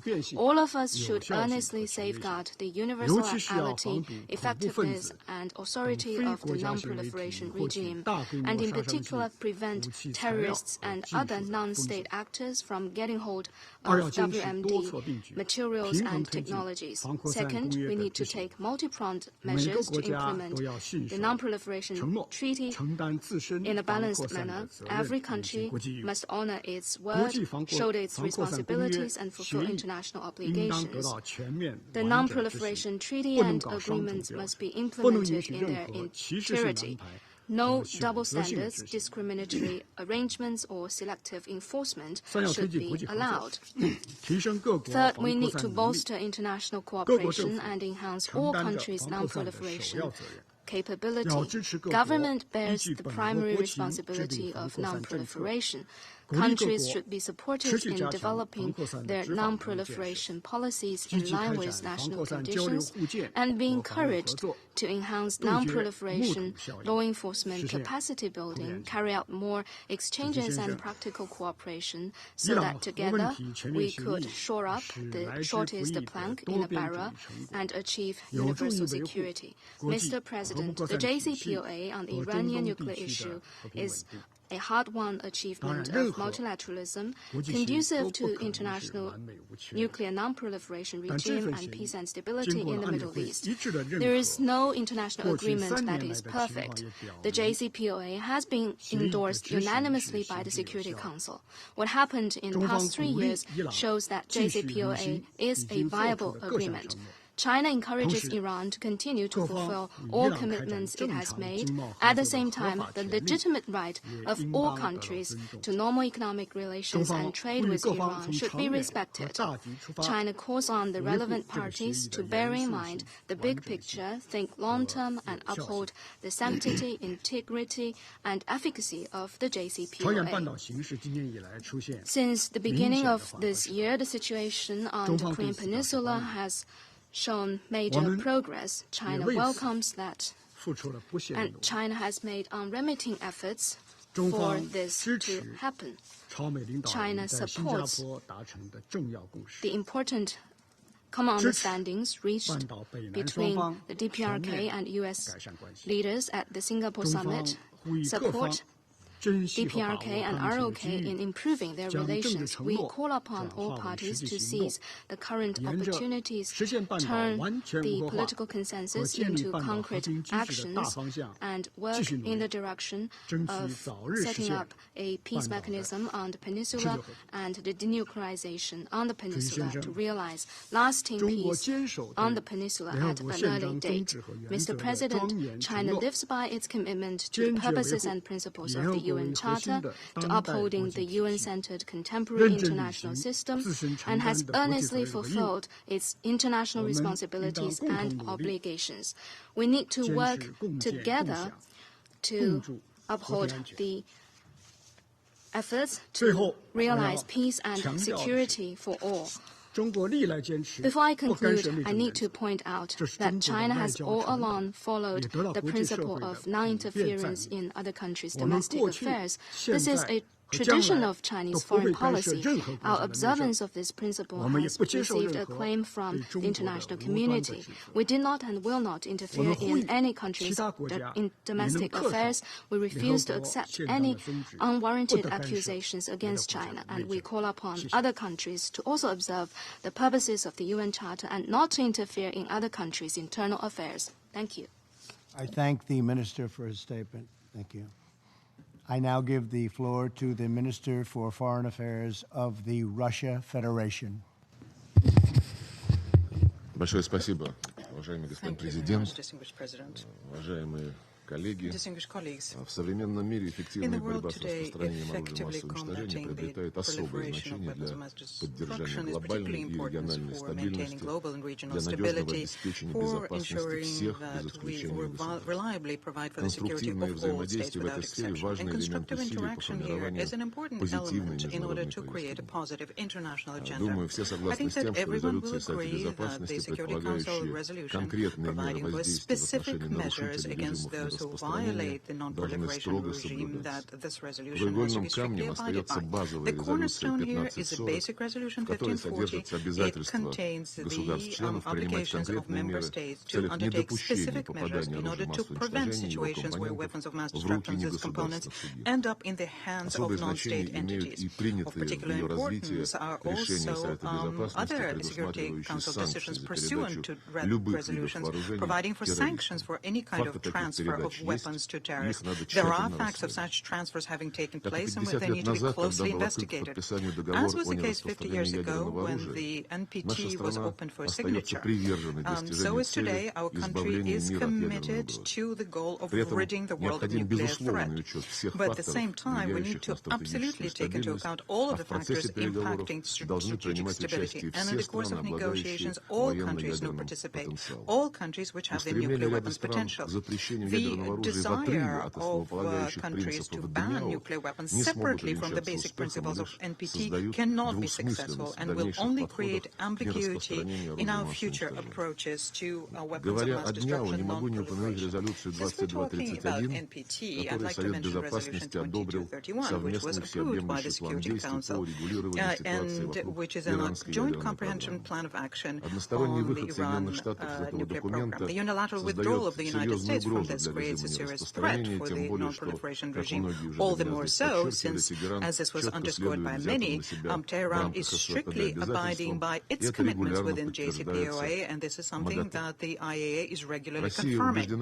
Russia is convinced that we need to keep JCPOA, and this is something that we're actively working on together with Iran, China, and the EU. Otherwise, if we don't do that, we can end up with a situation where there is more tension in the Middle East, and this could lead to risks for national stability and for the non-proliferation regime. The dismantlement of JCPOA would also be counterproductive also for the efforts underway now to denuclearize the Korean Peninsula. These efforts is something that we welcome and support. There are also serious obstacles to nuclear non-proliferation, and I'm referring to the decision made by the United States to postpone for a long time, perhaps forever, the ratification of the Comprehensive Test Ban Treaty and the absence of progress in implementing the NPT decision to create a weapons of mass destruction free zone in the Middle East. There is also an alarming situation we're witnessing in the area of chemical disarmament, and this has to do first and foremost with what was done by certain Western countries which keep leveling new unfounded accusations against them, accusing them of using the Syrian authorities' banned substances. And we warn against strikes against the Syrian Arab Republic using a staged pretext. If this were to happen, this would be a gross violation of the Charter and would undermine efforts to foster the political settlement in that country. The government of Syria destroyed all of their chemical arsenal in line with the Russia-US agreement of 2013, and this agreement is enshrined in a Security Council resolution and also in a decision passed by OPCW. But on the other hand, the terrorist groups are entities which have chemical warfare agents. They learned how to synthesize them, but they're building labs for that. And this is something that we have been warned about this for a long time by intelligence services of many countries, including the American ones. We have on many occasions offered to help develop a comprehensive strategy on combat chemical terrorism. In 2017, for example, we submitted together with China a draft on such a resolution. It was not considered through no fault of our own. More broadly speaking, at the Conference of Disarmament in Geneva, we submitted a draft convention on combating acts of chemical and biological terrorism. Sadly, the work on this is being artificially blocked, and you, I'm certain, know which countries are blocking that. Nonetheless, the proposals contained therein are on the table. At the same time, there is a deterioration of the situation in OPCW. There, our Western colleagues are trying to impose on its technical secretariat the so-called attribution functions, which is a gross violation of the convention and an infringement on the prerogatives of the Security Council. At the same time, what we're witnessing is an increase in unsubstantiated, highly likely style rhetoric about the Salisbury affair. At the same time, the UK is stubbornly avoiding the joint investigation that we've offered several times, despite the fact that this is part of her commitments in line with the Chemical Weapons Convention, the Vienna Convention on Consular Relations of 1963, Bilateral Consular Convention of 1965, and the European Convention on Mutual Legal Assistance in Criminal Cases of 1959. The question arises, if they do not want to cooperate, well, does this mean that they have something to hide? We call upon London once again to start a constructive dialogue in order to get to the truth. The way things are developing gives us reason to think that nothing can be excluded today, including a provocation involving biological weapons. Given the attempts I just mentioned to manipulate the status of the Chemical Weapons Convention, I'd like to warn against the temptation of using the Convention on Biological and Toxin Weapons for the same end. Let me recall, in line with the Convention, the right to initiate and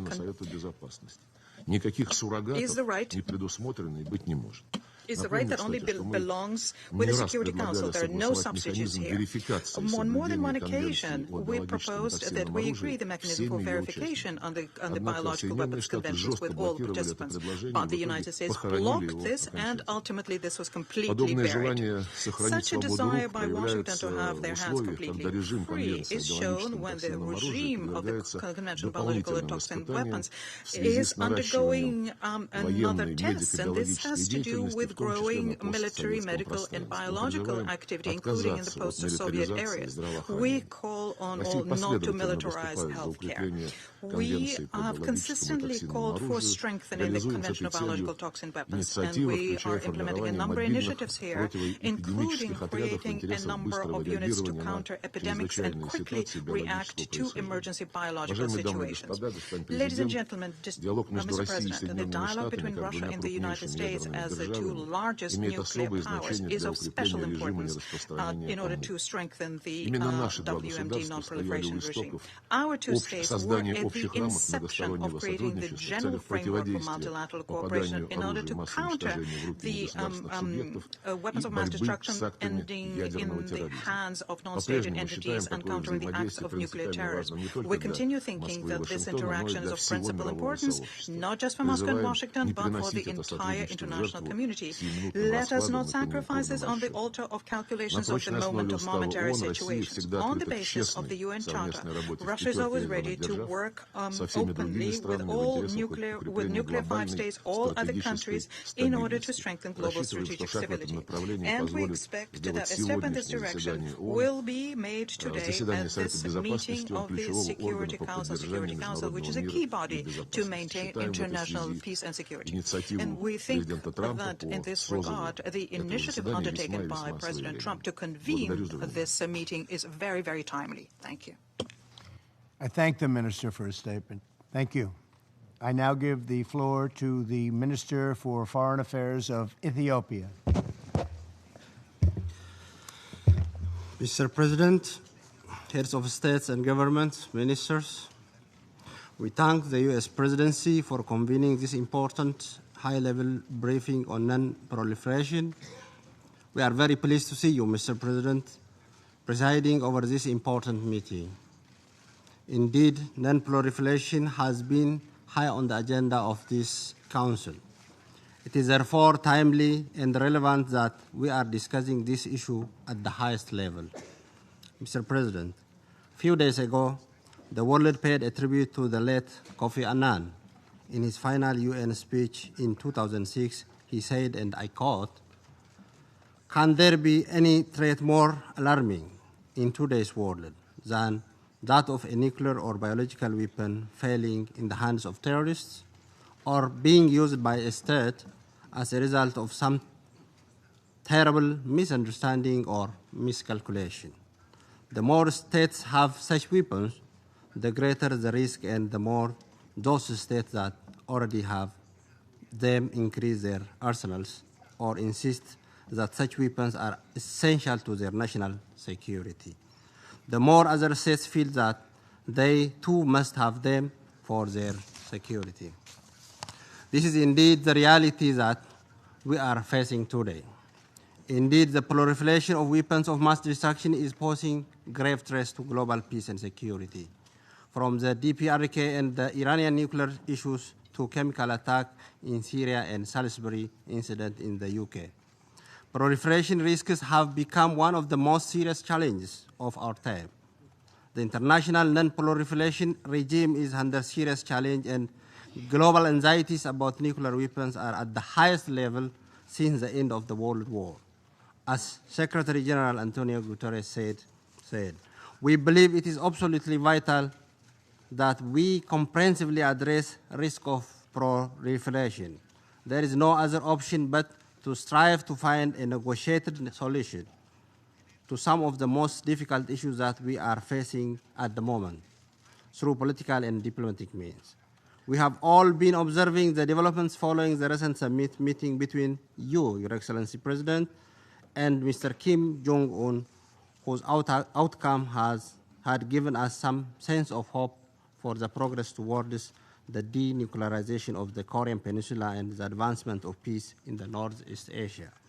We encourage such endeavors, Mr. President, as we have a first-hand experience solving and bringing peace for the no-war, no-peace situation that existed for more than 20 years between Ethiopia and Eritrea through diplomatic means. Mr. President, we earnestly hope that you will maintain the momentum generated recently with the view to finding a comprehensive, peaceful, and diplomatic political solution to the DPRK issue in line with the relevant Security Council resolutions. This Council needs to continue supporting such endeavors. In this regard, the talk about a follow-up summit is indeed encouraging.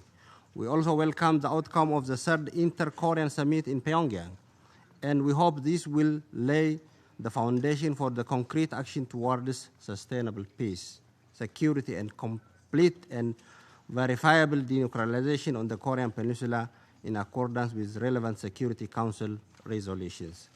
This Council needs to support the relevant parties to make progress in this direction. In this meantime, we believe the implementation of the sanctions regime continues to be very critical. With regard to Iranian nuclear issue, we remain convinced that the JCPOA represents a significant achievement for multilateralism. We, however, understand the challenges and difficulties in the broader implementation of Resolution 2231. While we reorganize the withdrawal of United States from the JCPOA presents a serious challenge. The commitment of the remaining participating countries is critical for the full implementation of the JCPOA. We hope they will continue to exert every possible effort in addressing the prevailing challenges and contribute to the full implementation of this agreement, which still remains vital for the global non-proliferation architecture. In addressing the proliferation risk posed by non-state actors, we believe the 1540 Committee continues to have a significant role. Strengthening the assistance framework of this committee to member states aimed to addressing the implementation gaps continue to be important in comprehensively addressing the proliferation risk posed by non-state actors, including terrorists.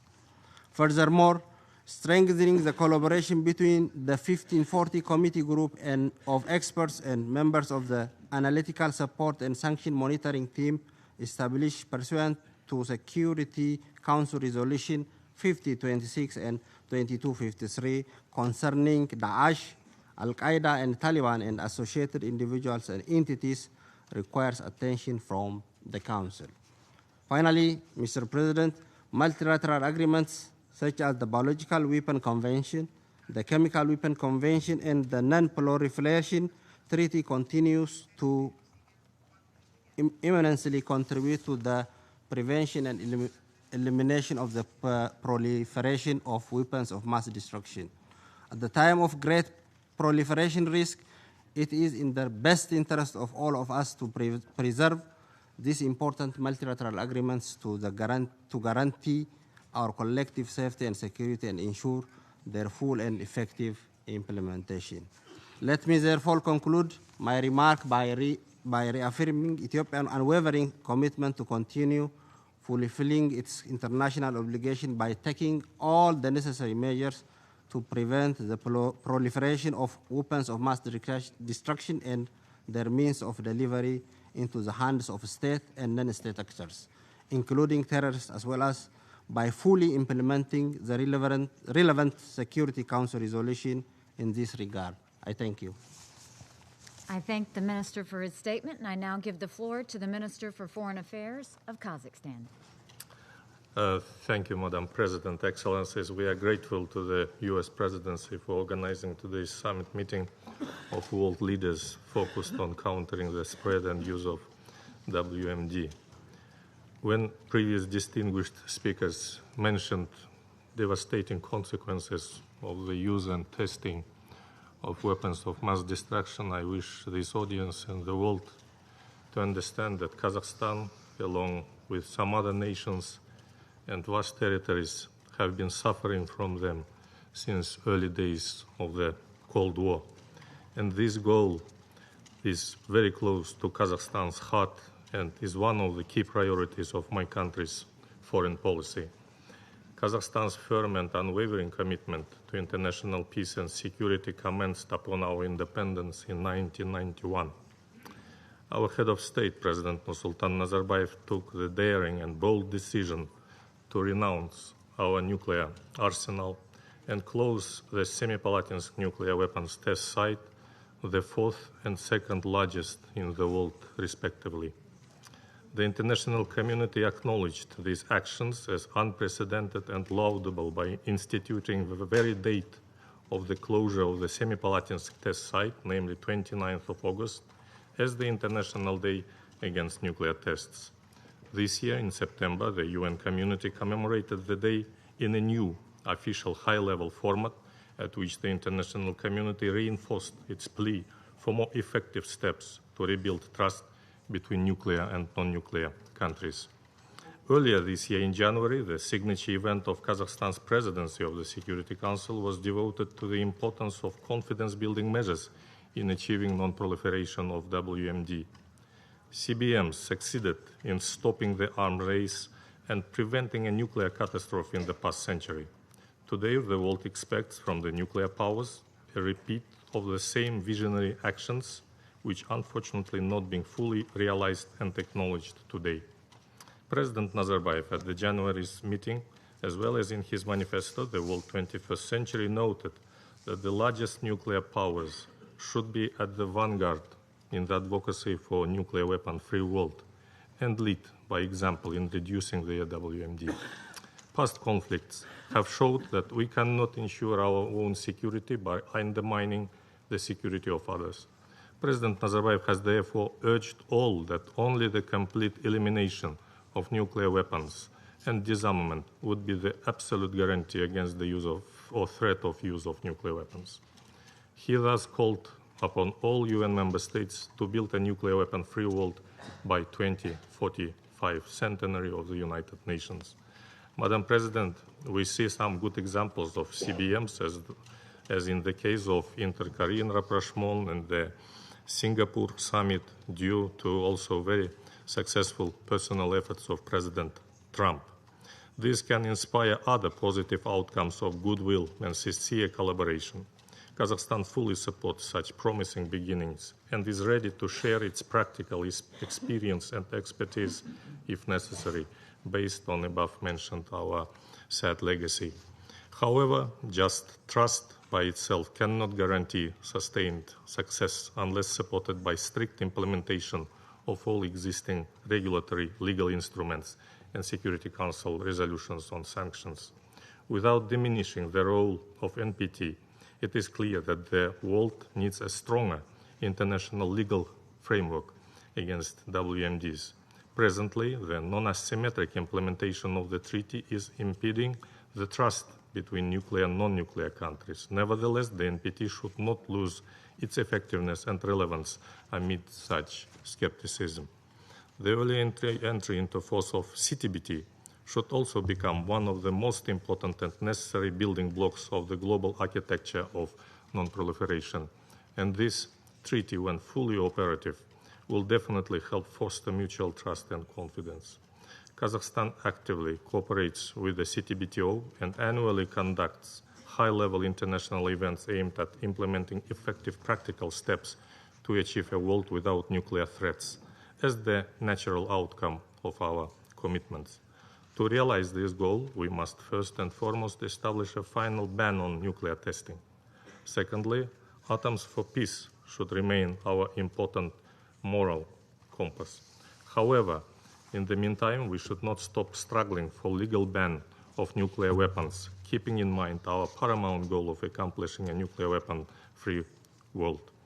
By opening the IAEA low-enriched uranium bank last year, Kazakhstan made another contribution towards strengthening the non-proliferation regime, as well as safe and reliable use of uranium for peaceful purposes. We are grateful to all donors, the United States, the European Union, Kuwait, the United Arab Emirates, Norway, and the Nuclear Threat Initiative, whose generous financial contributions have made this project possible. We also thank China and Russia for their cooperation regarding transit of low-enriched uranium and equipment for the bank through their territories. Madam President, how can we enforce non-proliferation and disarmament through the measures of the Security Council? Firstly, the Council must maintain its unity and common understanding to give the world a clear and unambiguous signal of our strong stance on these issues. It is vital to create the conviction among all that sanctions are interim measures and not an end in themselves. Their effectiveness should be measured by the degree of progress towards reaching political solutions peacefully. My President had also suggested withdrawal from the NPT should be made extremely difficult by possibly crafting a special UN Security Council resolution with serious implications for countries in breach of the treaty. President Nazarbayev also proposed developing a legally binding system of guarantees to be given by nuclear powers to those states who would voluntarily renounce their nuclear weapons, as well as those with non-nuclear status, as an incentive for their latter not to acquire such weapons. This is a fair step to be undertaken without significant expenditures. Nuclear weapons-free zones remain one of the effective measures to combat the spread of nuclear weapons. Thus, my President had proposed strengthening cooperation between nuclear weapons-free zones by organizing a high-level inter-zone meeting in Astana next year. P5 countries should encourage the expansion of such zones by providing them security guarantees. We therefore hope that the Central Asian nuclear weapons-free zone will be endorsed by the last remaining P5 country. Given the criticism of a considerably weakened non-proliferation regime in Syria, Kazakhstan is firmly convinced that the Council has to be united in tirelessly seeking a comprehensive solution on this issue of arbitration and prosecution without transferring such prerogatives to other structures, subjecting them to further polarization and politicization. The political resolution of the Syrian conflict will also help eliminate the vacuum that allows chemical weapons to be used with impunity. For our part, Kazakhstan will continue to provide the Astana platform of ceasefire and confidence-building measures as a complement and support to the Geneva process under the leadership of the United Nations. Regarding the JCPOA, this multilateral document has fulfilled its primary mission by putting Iran on a nuclear-free path, with the IAEA confirming that Iran has fulfilled all its nuclear obligations. Kazakhstan, with its reputation as an honest broker, hosted 2 sets of talks during the negotiations that led up to agreement.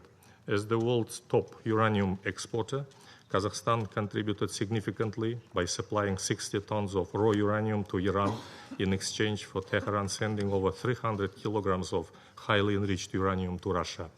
All the parties to the agreement had acknowledged these measures as significant milestone, with this action constituting the first start of JCPOA's implementation.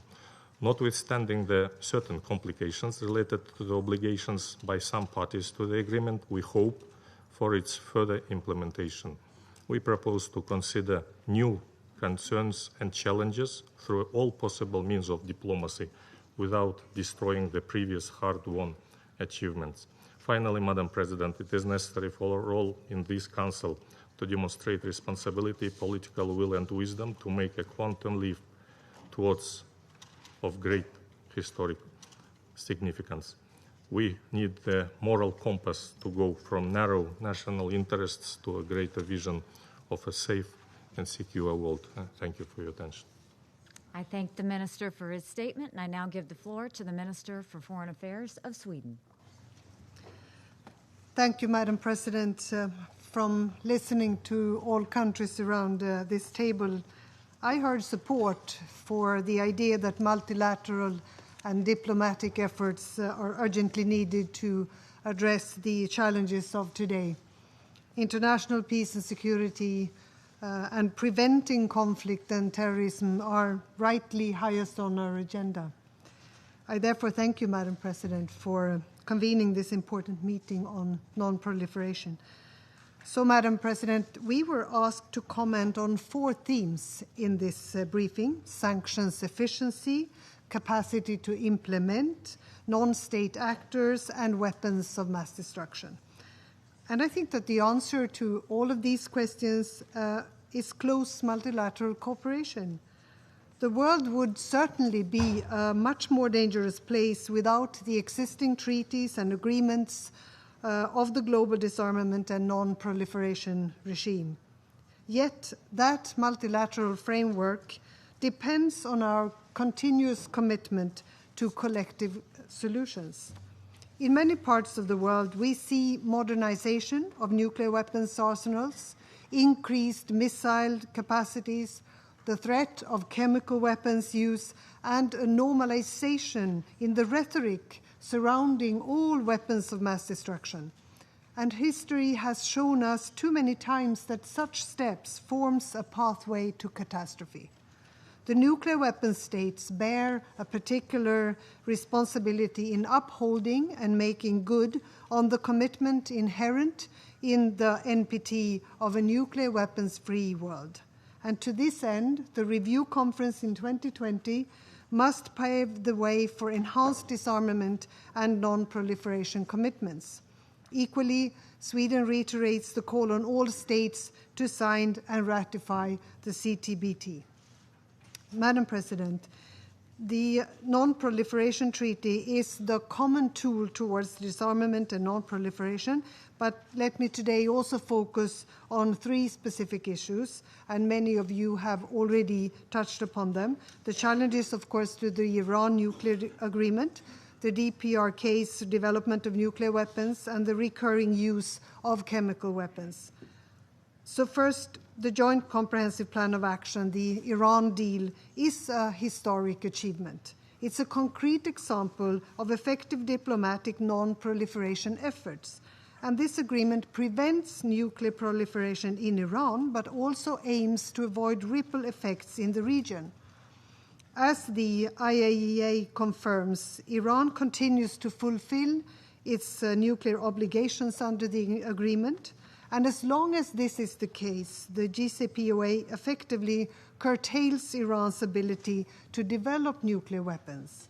This is why Sweden, together with the rest of the European Union, deeply regrets the United States' unilateral withdrawal from the agreement, a decision with far-reaching consequences that makes our world more unsafe. And frankly, what are the alternatives to this agreement? Undercutting a concrete multilateral non-proliferation tool dangerously undermines our joint non-proliferation efforts elsewhere. Together with our EU partners, we will try to mitigate the adverse effects of the US policies. Sweden and the rest of the EU will continue to foster broad relations and dialogue with Iran, including on issues such as human rights. Iran's role in the region and missile activities are clearly a matter of concern. And these concerns can and should, however, be addressed separately and not at the expense of the JCPOA. Security in the Middle East region can only be achieved through diplomatic solutions and enhanced cooperation, not through further polarization and isolation. And remember, we've tried that before, for decades, isolation and sanctions.